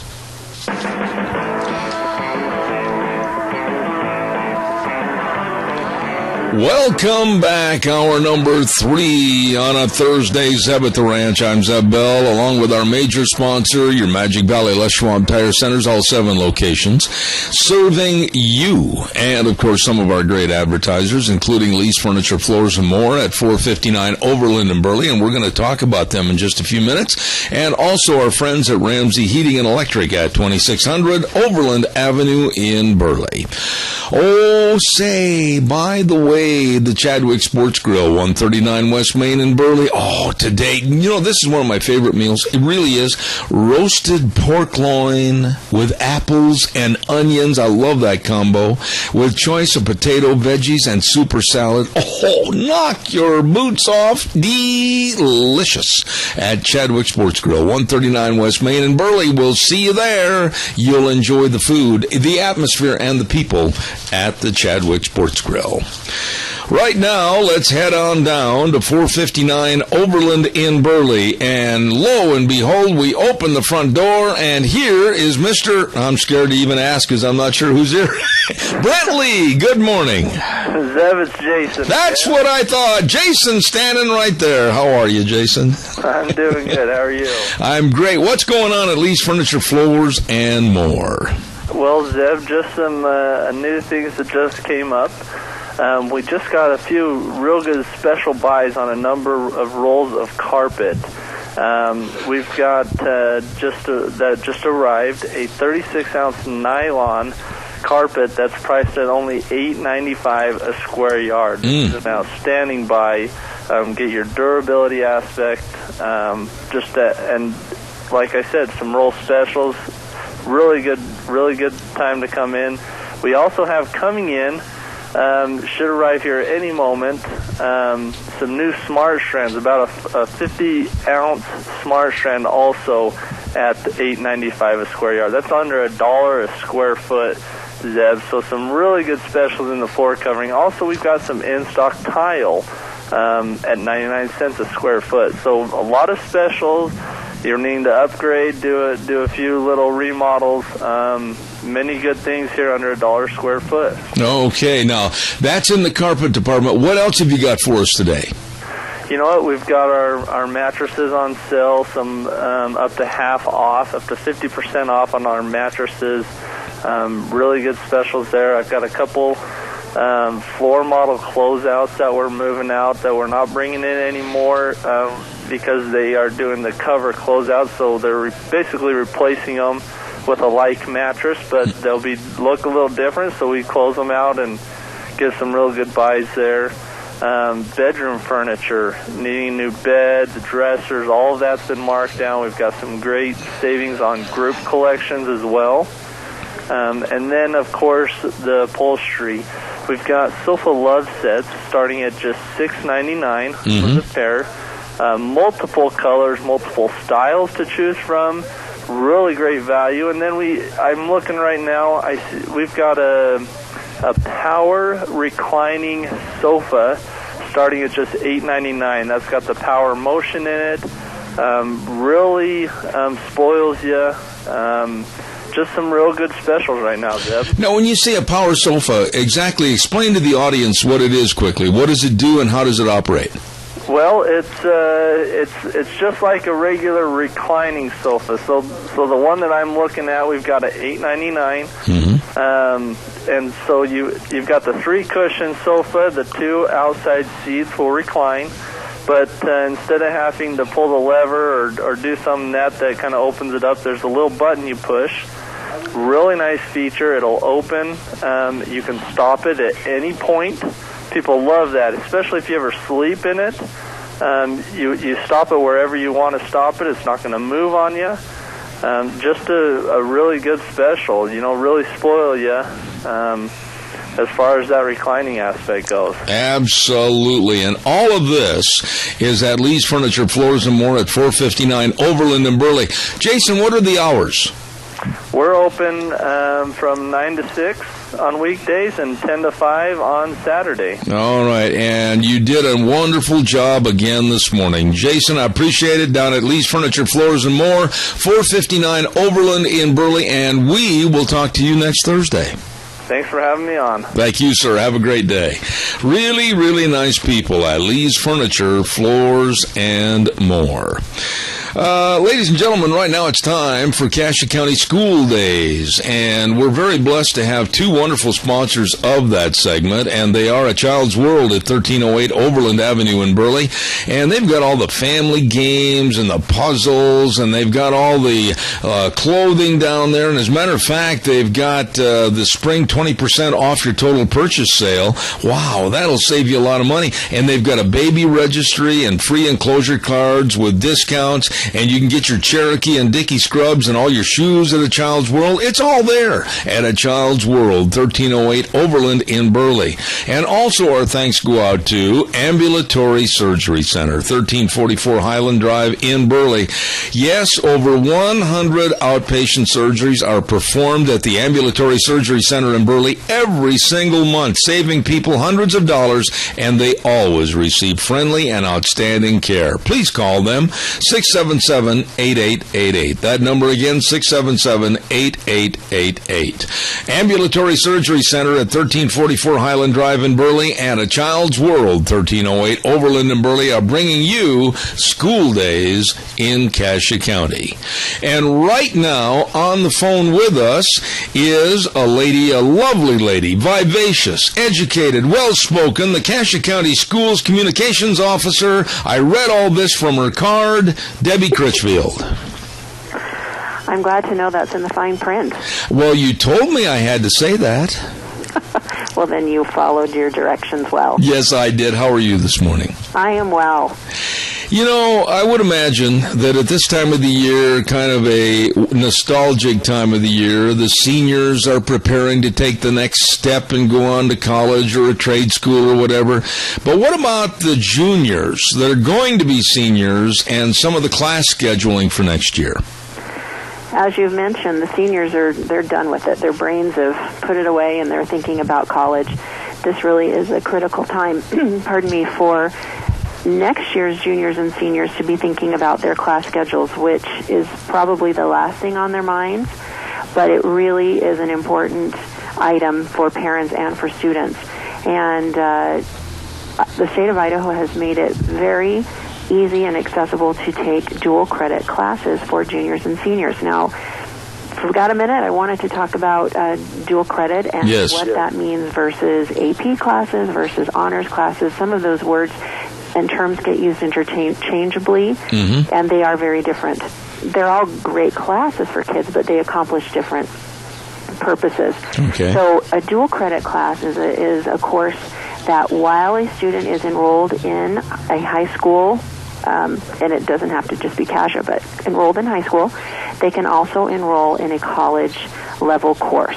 And they receive high school credit for that class, and at a reduced rate can also receive college credit. So it's very possible for our students to graduate from high school having a semester or 2 semesters, and in some cases we've had more than 2 semesters worth of college credits on a high school child's transcript. Wow.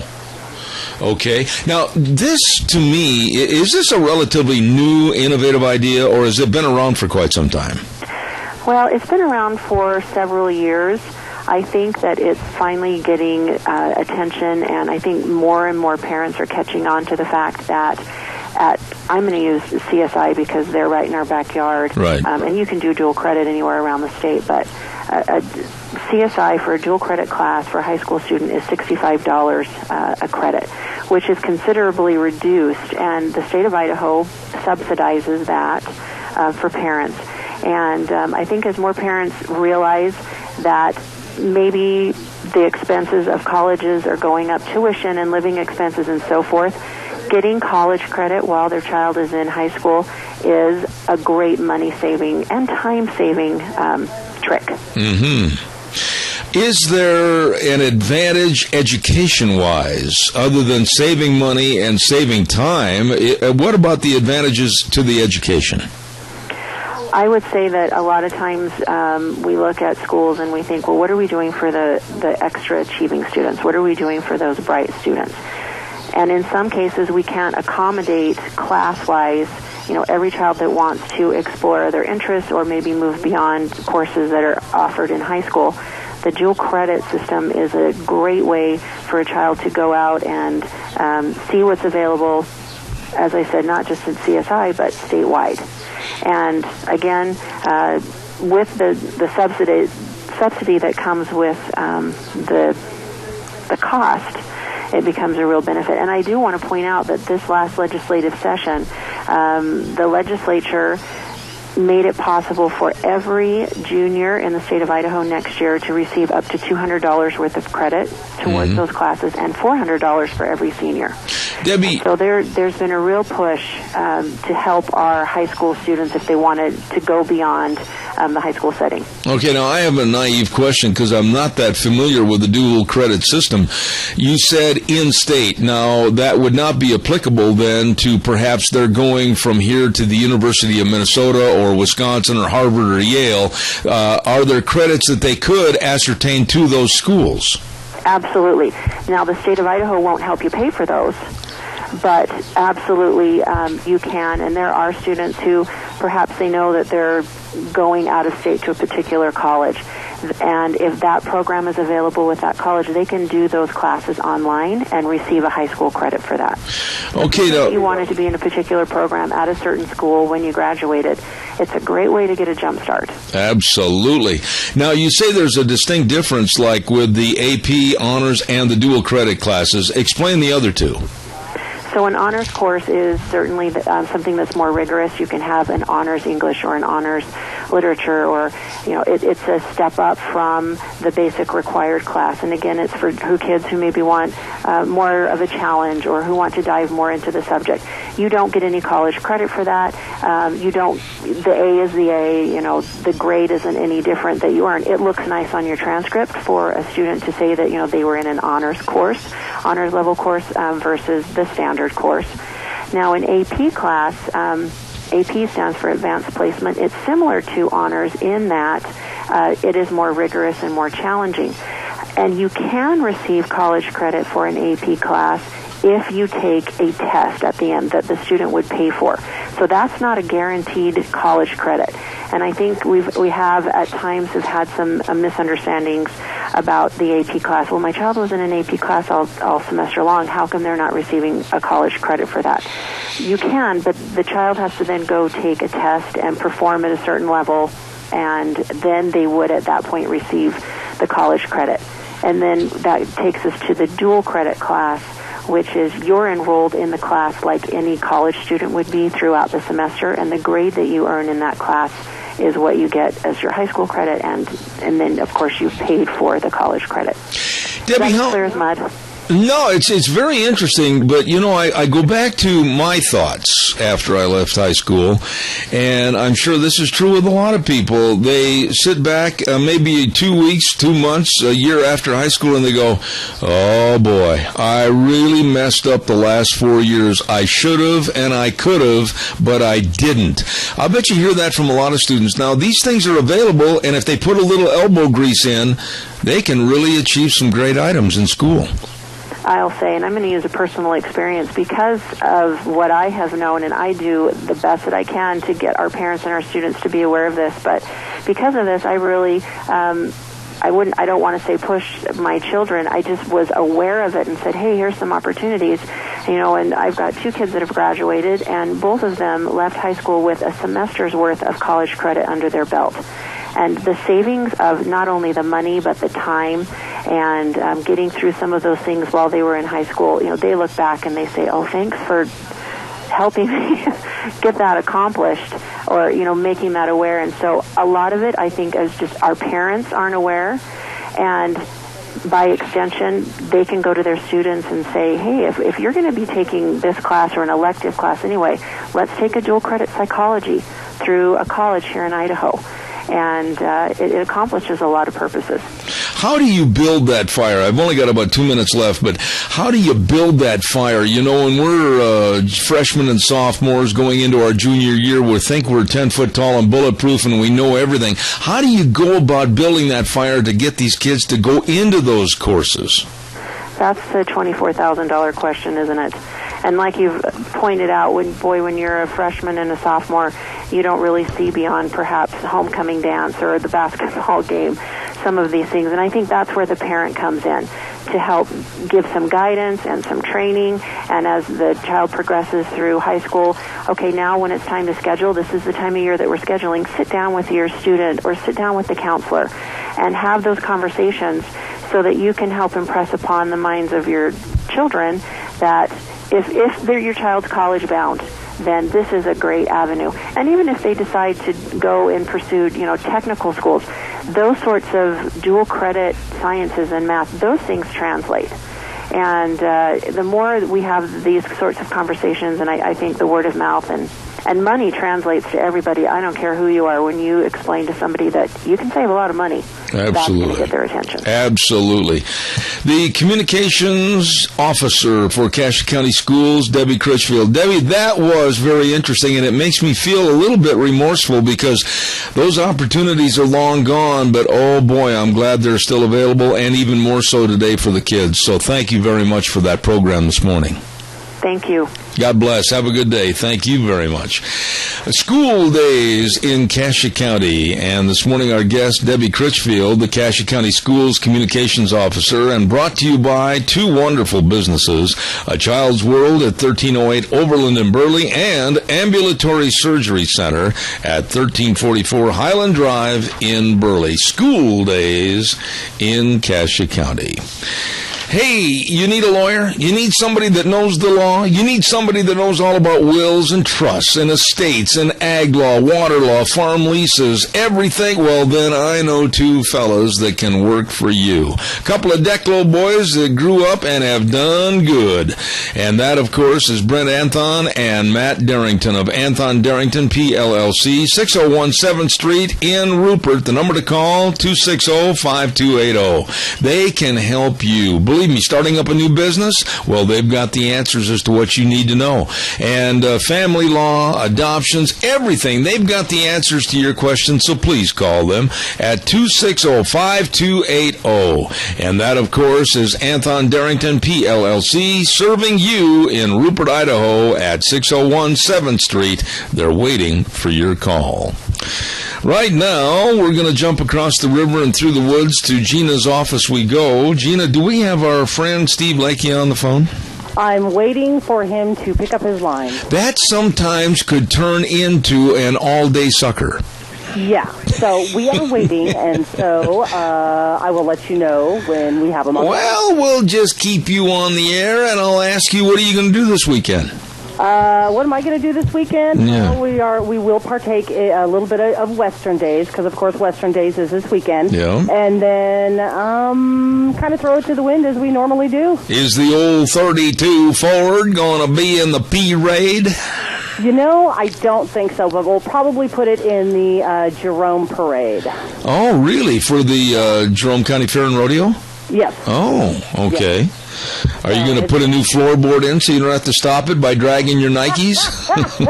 I need to talk to the man about that. Actually, the floorboard is wood on that one. Ooh.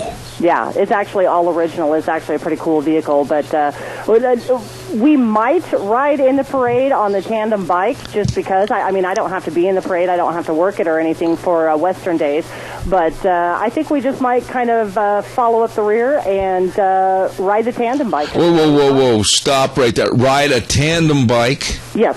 I've always wondered, I've never got on one of those bikes, but I've always wondered if one person really doesn't like the other person and decides to set the brakes up, what happens to the other person?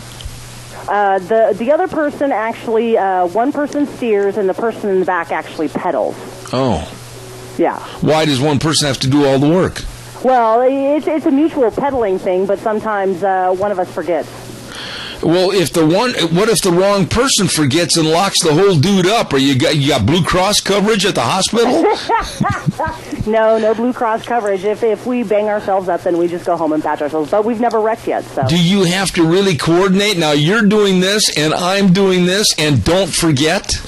Yeah, we coordinate. He'll tell me which way he's going, and so then I make the appropriate movements, and I'll do all the hand signals and the turning and things like that. To me, being married 42 years and enjoying 42 years of marital bliss, what a great way to end it with one stupid mistake on a bike. Well, that's why, I always let him actually be the person in front who actually steers, because he is more in tune with having a rider where I'm not. I'm not used to having somebody behind me, and he is. So he's the one that actually steers, and then I'm the one that, I'm just a support crew. Yeah, but you turn the handlebars, don't you? No, my handlebars are stationary, actually. I don't like this. It doesn't sound good. It doesn't sound healthy to me. Okay, so I'm still continually on hold. They've said that he couldn't get on the line real quick, and I said, well, this is a live on-air interview, so there is no calling back. No. And so I'm still trying to get Steve on the phone. You know, I tell you what, we did our best, and I will have my lovely bride call over and say, Steve! And she'll take care of it. Okay. All right, thank you much. You are welcome. Coming up next half hour, we're going to have Casey Given on the program, and I really am looking forward to this. This young man, a graduate of the University of California at Berkeley, really has his head on straight. And wait a minute. Oh, and what about Mandy? Oh, I didn't know that. I've just got Steve here on my list. I'm sorry. Call back over there and check, would you please? And also, Casey Given has wrote a piece called The Right to Try. The Right to Try, and it's about trying medication that hasn't yet been approved, perhaps, by the FDA. And for people that are suffering from cancer and other death and debilitating diseases, and it's going to be really interesting to hear what he has to tell us this next half hour, so I'm looking forward to that. Quick public service note, Classics in the Grass. Car show is going to be for the 28th annual event on June 7th and 8th. My dear friend Jimmy Flowers gave me all the information on this. It's going to be at the Cassia County Fairgrounds. The gates are going to open on Saturday from 10 to 5, Sunday 10 to 5 on June 7th and 8th. 6 and under are free. 7 to 10, $1. 13 to 69, $3. 70 and over, free. And I'll tell you what, they're going to have cars and boats and motorcycles and tractors and bicycles and pedal cars. Holy cow. They're even going to have a pedal car raffle. And they're going to have T-shirts for sale, and they've got all their major sponsors like your Magic Valley Les Schwab Tires, my goodness sakes, Goody Motors, Mr. Gas. This is going to be a ripping good car show. They get bigger every year.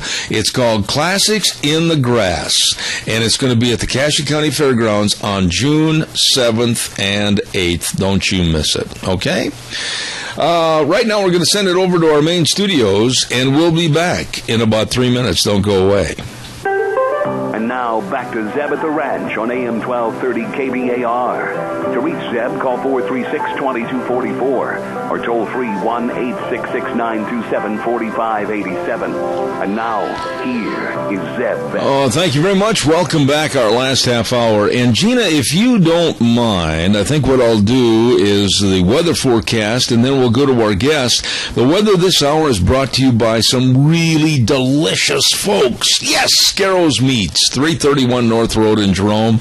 Oh, my goodness sakes, selling taste one bite at a time. They've got that marinated tri-tip for any occasion. Call them on that. You're going to love it.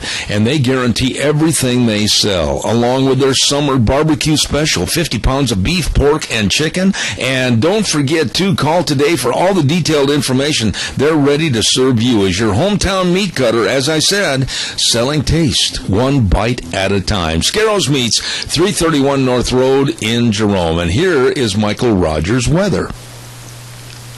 Hi, everybody. Michael Rogers from MichaelRogersWeather.com. You know, we live in a high desert environment. It's starting to work its way towards summer. It's pretty obvious it's going to be sunny today, sunny tomorrow, sunny day after tomorrow. And it's pretty obvious it's going to be hot. But I just love this because weather people need to talk about something. And right now in our weather pattern, there's nothing to talk about. It's just going to be sunny, and it's just going to be hot. 78 for the high today, 80 for the high tomorrow, 83 for the high day after tomorrow. It's going to be really nice. Enjoy the weather. It's the only weather you got. Thank you, Michael. Brought to everybody by Scarro's Meats, 331 North Road, Jerome, 324-7657. Selling taste, one bite at a time. We're going to go to the phone lines right now, and I'm very honored to have with us the one of the editors at Young Voices, a project for Students for Liberty aiming to promote millennial libertarians' policy opinions in the media, it says on this cheat sheet. This gentleman that I'm going to be talking to is a recent graduate of the University of California in Berkeley. I don't think he's a wild-eyed, frizzy-haired individual. His name is Casey Given. Good morning, Casey. How are you? Good morning, Zeb. Great to be here with you. And I'm not a frizzy-haired, wild-eyed individual. I got to ask you, though, when you think, and it's a perception, Casey, and this is just public perception, when a lot of people in the media think of the University of California at Berkeley, that's the perception of the wild-eyed, frizzy-haired individuals, and that's not always the case, is it? Not always the case, certainly not. But it is true. Definitely, having graduated from Berkeley, that there's quite a lot of hippies, and in many ways it lives up to the stereotype.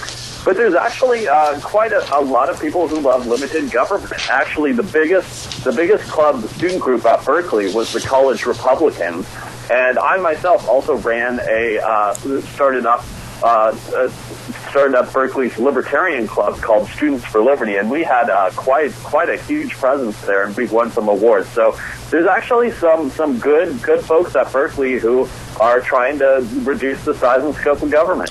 This is really interesting, Casey, and we could do a whole program just on this, but initially when you signed on to go to the University of California at Berkeley, I would imagine that such was not the case. You might have been kind of a lone duck on the pond, weren't you? Oh, yeah, I certainly thought so. And, especially going through freshman orientations, et cetera, I was a little bit scared by some of the attitudes my fellow students expressed towards government. But, eventually through making friends and networking, I was able to find a good group of liberty-loving folks. And I think we did quite a bit in my 4 years there to advance liberty. Let me ask you one final thought on this, Casey. We hear so much today, and I've done a little study on this and done some segments on my program, whether it's Rutgers or whether it's New York University or whether it's out west at UC Berkeley. Why? Why are colleges and higher learning institutions, why are they so blatantly liberal and really against conservative thought? That's a great question, Zeb. And I think that really what my theory has always been, that if you look at really the incentives of the professors, I mean, it's almost no surprise that they love big, bureaucratic, hierarchical government, because that's essentially what they're teaching under. I mean, universities are big, bureaucratic institutions, so it doesn't quite surprise me that these professors who are, often getting paid more than six figures, they're sitting pretty high on their horse, and I can imagine that they would take that worldview and say, well, it works here in the university, so why don't we have big technocratic government where we, the experts, are organizing society. I mean, it's really in their kind of authoritarian self-interest that they would want to be the rulers of the world. Casey, I got to compliment you. We've never met, and I hope someday we get a chance to shake hands and introduce each other. But you have written a piece, and I read this morning, and I was really taken aback at how well it was presented. You have written a piece on the right to try legislation, and I'm going to let you take it from there and explain it to my audience, what you mean by right to try. Go ahead and give us the explanation. Yeah, certainly. So this article that I wrote is going to appear soon in the American Conservative magazine. But basically what I wrote about is this initiative that several states have taken up called the Right to Try, which deals with giving terminally ill patients access to experimental drugs that are not yet approved by the FDA. So the FDA, the Food and Drug Administration, in here in Washington, is an extremely bureaucratic, administration on the federal level that is very slow to approve new pharmaceutical drugs, especially for terminally ill patients. It can take even up to decades for drugs that could save people with cancer, people with serious diseases, lives, to get approved because of just the slow pace at which the glacial pace at which Washington and the government moved on the federal level. So what many states out west, like Colorado, Utah, Arizona, are trying to do is pass legislation that gives pharmaceutical companies the power to send these drugs to terminally ill patients if they've exhausted all other options and the person's life is at risk unless they have access to drugs that could potentially save their life. Now, of course, there's a lot of safety precautions, and these drugs have to be at least gone through phase 1 FDA approval, so making sure that they're not toxic or anything, and they'll have to have doctor approval by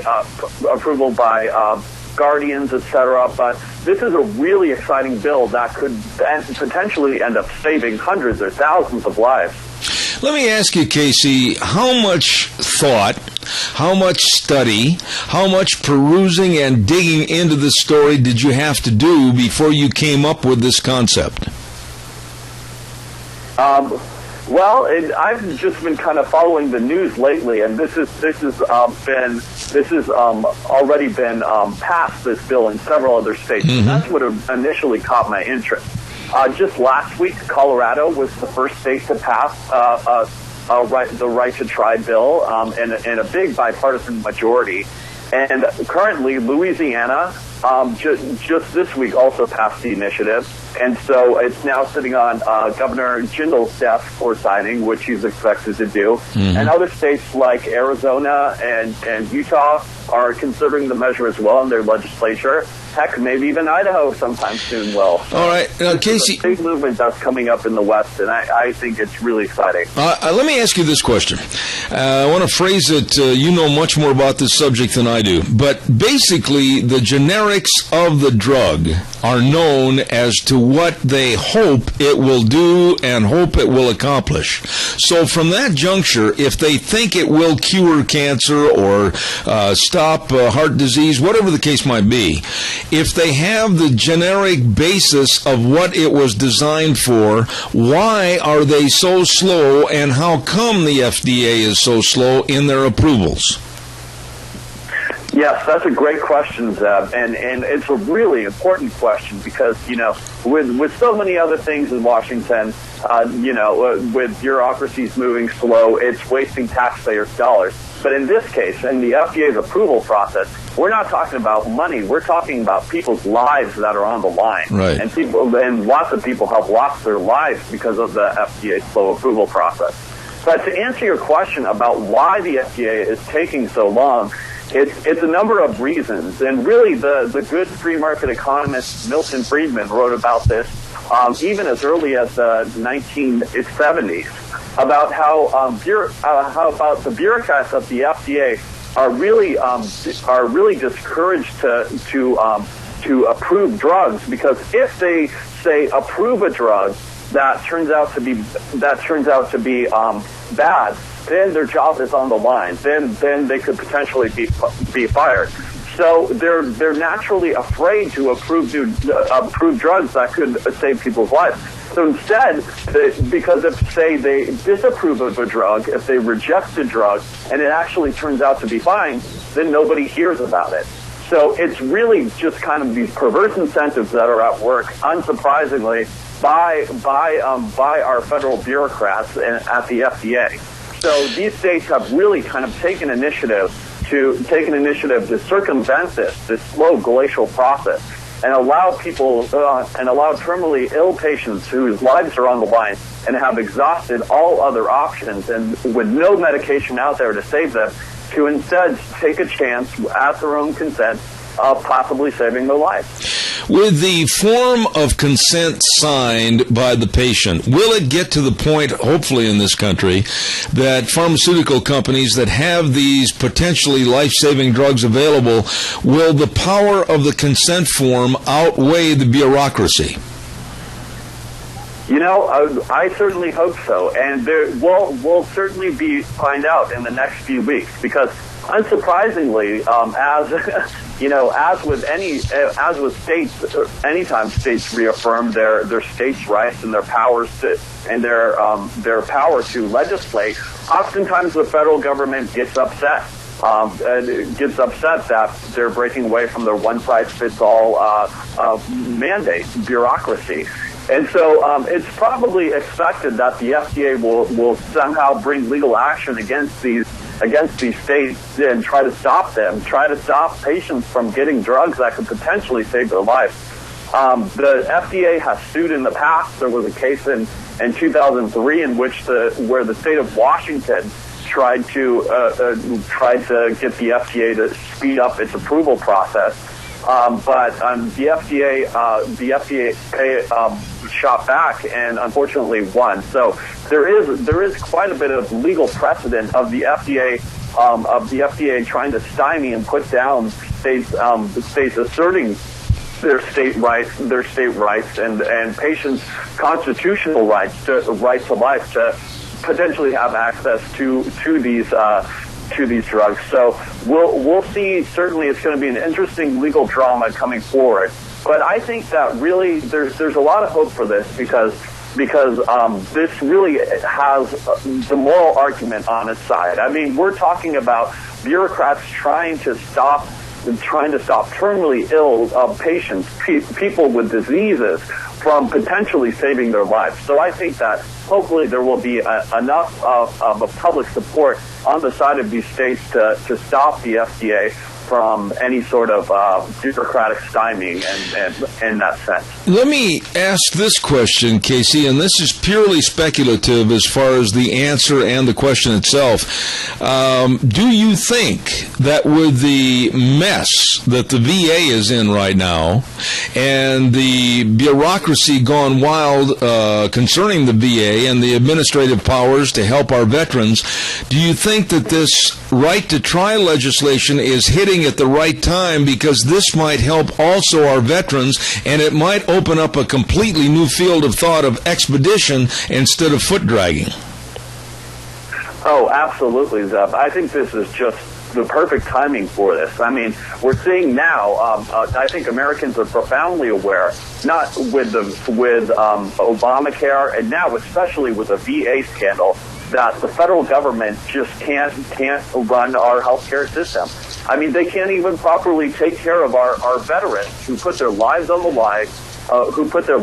line, and they come home and they don't even get proper care from the government that sent them over. So I think that there's a lot of Americans are profoundly aware that the federal government is just inefficient and dangerous at running America's healthcare system, and therefore would be more receptive to initiatives like we see now in these Western states, kind of pushing back and asserting their states' rights and their rights to give access to their residents, their citizens, to potentially get pharmaceutical drugs that can save their lives. So I think this is just perfect timing, opportune timing for this kind of discussion and this kind of initiative. Casey, how many, and maybe this is a question that there's no answer for right now, but when you talk about the various diseases right now that are so debilitating and so life-threatening, whether it's all the various forms of cancer or whether it has to do with maybe heart disease or maybe something to do with diabetes, etc., how many different antidotes or medicines are possibly available out there that could be tried by patients that the government and the FDA are dragging their feet on?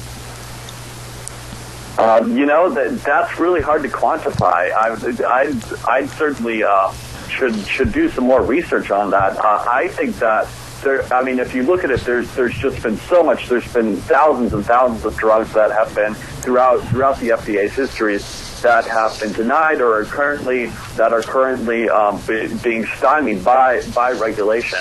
It's almost very hard to quantify how many people's lives have been lost because of drugs that perhaps could have been available because of the FDA's process. I know that there's been a number of studies like economists like Milton Friedman, like I mentioned, who have tried to come up with an exact number, but it's really scary. It's really scary. I personally met several people who have been sick and who have been sick and have been waiting on FDA approval of certain drugs. So and I'm sure maybe some of your listeners have, but it's a serious problem that definitely needs addressing.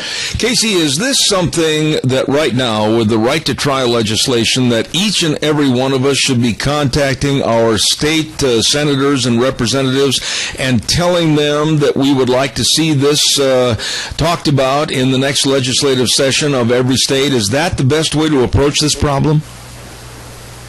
I certainly think so, and I certainly think that there's a great opportunity in Idaho, since so many nearby states like Colorado, like Utah, like Arizona have been passing this legislation. It really seems like the West is leading the way on pushing back against the federal government's, dangerous regulation of our healthcare system to instead try alternative solutions like Right to Try to provide the care that Americans deserve. I really find this fascinating and hopeful, like a light at the end of the tunnel, and I'm so glad that you, as a young voice and a very inquisitive voice, are asking these questions and trying to lay this out in front of the public. Put a mark down on the paper, and when you find out more about the Right to Try legislation, come back on the program and do another story on this, because I find it fascinating and hopeful for a lot of people, even friends that I know. I think it's great for the future. Yeah, thanks so much for having me on, Zeb. It's been great. Well, you're welcome anytime, and I got to tell the audience before you go, Casey's the kind of a young man that you can call up on the phone and you say, hey, Casey, I had a cancellation on a segment. I need you to supply me somebody, or can you come on? And you've been very amenable to that, and I thank you so much. God's blessings, and we'll have you on again soon. Thank you so much. Thanks again, Zeb. All right, buddy. Thank you. Casey Given, and talking about the Right to Try legislation, providing hope for America's sickest people, and possibly trying new curative-type drugs that might help them prolong their life. Very interesting. Calls are welcome and appreciated. 436-2244, 1-866-927-4587. And I know you're dialing the phone right now, and I know that you're going to be the next caller coming in. But while I'm waiting for your call, I'll go ahead and tell you all about your Magic Valley Les Schwab Tire Centers. Oh, my goodness. All the tires, you know that. The best in tires, the best in front-end alignments, the best in brake service, the best in shocks and struts, the best in batteries, and they also have the best in custom wheels to really dress up that four-wheeled wonder. So get on in there. Easy credit plans available. 4 different credit plans are available, and you can stop in at any one of the 7 locations with Lane and Rupert, Dave on Blue Lakes and Twin, Mike and Buell, Mike and Jerome, the Twist family in Paul, John on Poline in Twin Falls, and Randy on Overland and Burley. The best. Your Magic Valley Les Schwab Tire Centers. Okay, we're just about done for the week, and holy smokes, I got to get Gina back on the air for this, because you know what I think about celebrities, you know what I think about some of their IQs, which I don't think they have a great IQ. Did you hear what Gwyneth Paltrow said? I'm assuming she stuck her foot in her mouth. Yeah, sideways. Oh. Yeah, and she's just like Tom Cruise and some of these other people that think they've got it so rough being a Hollywood celebrity actor or actress. Oh, it's so tough. Oh, life must be just terrible driving that Mercedes up that long, winding driveway. I am sure. So what did she say? She said that being famous and being attacked verbally is the same as being a soldier in a war. No, it's not. Ay, ay, ay. How do these people, what do they do, take their brains out at night and put them in formaldehyde and then put them back in the morning and expect them to function? Apparently so. Apparently she thinks like she's one of the privileged few. But when you get into that line of work, you have no personal life. Everybody thinks that they know you, and you kind of have to expect that, and so you need to grow a thick skin. So, Gwyneth, grow your thick skin, because the world does not revolve around you. And she stands in front of the photographers and turn this way, turn that way, smile, and really, when it comes to war, she wouldn't know the difference between a hand grenade or a Twinkie. Agreed. I mean... I don't even think she's been in a war-based movie. No, and look at Tom Cruise. He did it from the male gender. He said the same kind of a stupid statement. Why do these people think that, and how do these people think that being a celebrity and having a script given to them, having a director tell them where to move, how to stand, everything else, they're nothing more than trained monkeys and robots? I know because I've been in the industry. I've been in 6 different movies, and I can say that you go here, you stand here, you say this, you say that. Everything is all predestined as to how they want it done. But all of a sudden, when these people become stars, their IQ is escalated over 200. Explain that to me. I have no explanation unless that they have somebody there with them constantly telling them, oh, you're number one. Oh, you're so smart. Oh, you're just the greatest. Unless they have that kind of personal, motivational, paid person with them all the time, I mean, you would think that most of them would be kind of rather down to earth. You bring up a good point, though. Of the actors that I know, and I'm not saying this just to drop names, but I do know a lot of them. And most of the people I know are very down to earth and very straightforward people. And they're not of that Tom Cruise or Gwyneth Paltrow ilk. Well, you know, we all put on our pants the same way, one leg at a time. And so there's no difference between them and us as far as the actors and, you know, everybody else. To compare herself to a soldier in a war is, I think that's beyond the pale. I think that she should probably retract and rephrase. I've had a chance to work with and get to know quite a few different Hollywood types, and I just think that many of them are kind of given a short-sheeted personality because of what they do, and some of them are just really down-to-earth people, and many of them are conservative, but they've got to be careful in the land of twinkling stars that they're not ostracized because they're not liberal. But doggone it, for somebody to say, well, I've got such a tough life, I have to stand here in front of these cameras, it's like being in a war. Well, they wouldn't know. I think she needs to go over to Afghanistan or something and actually just spend a couple months there.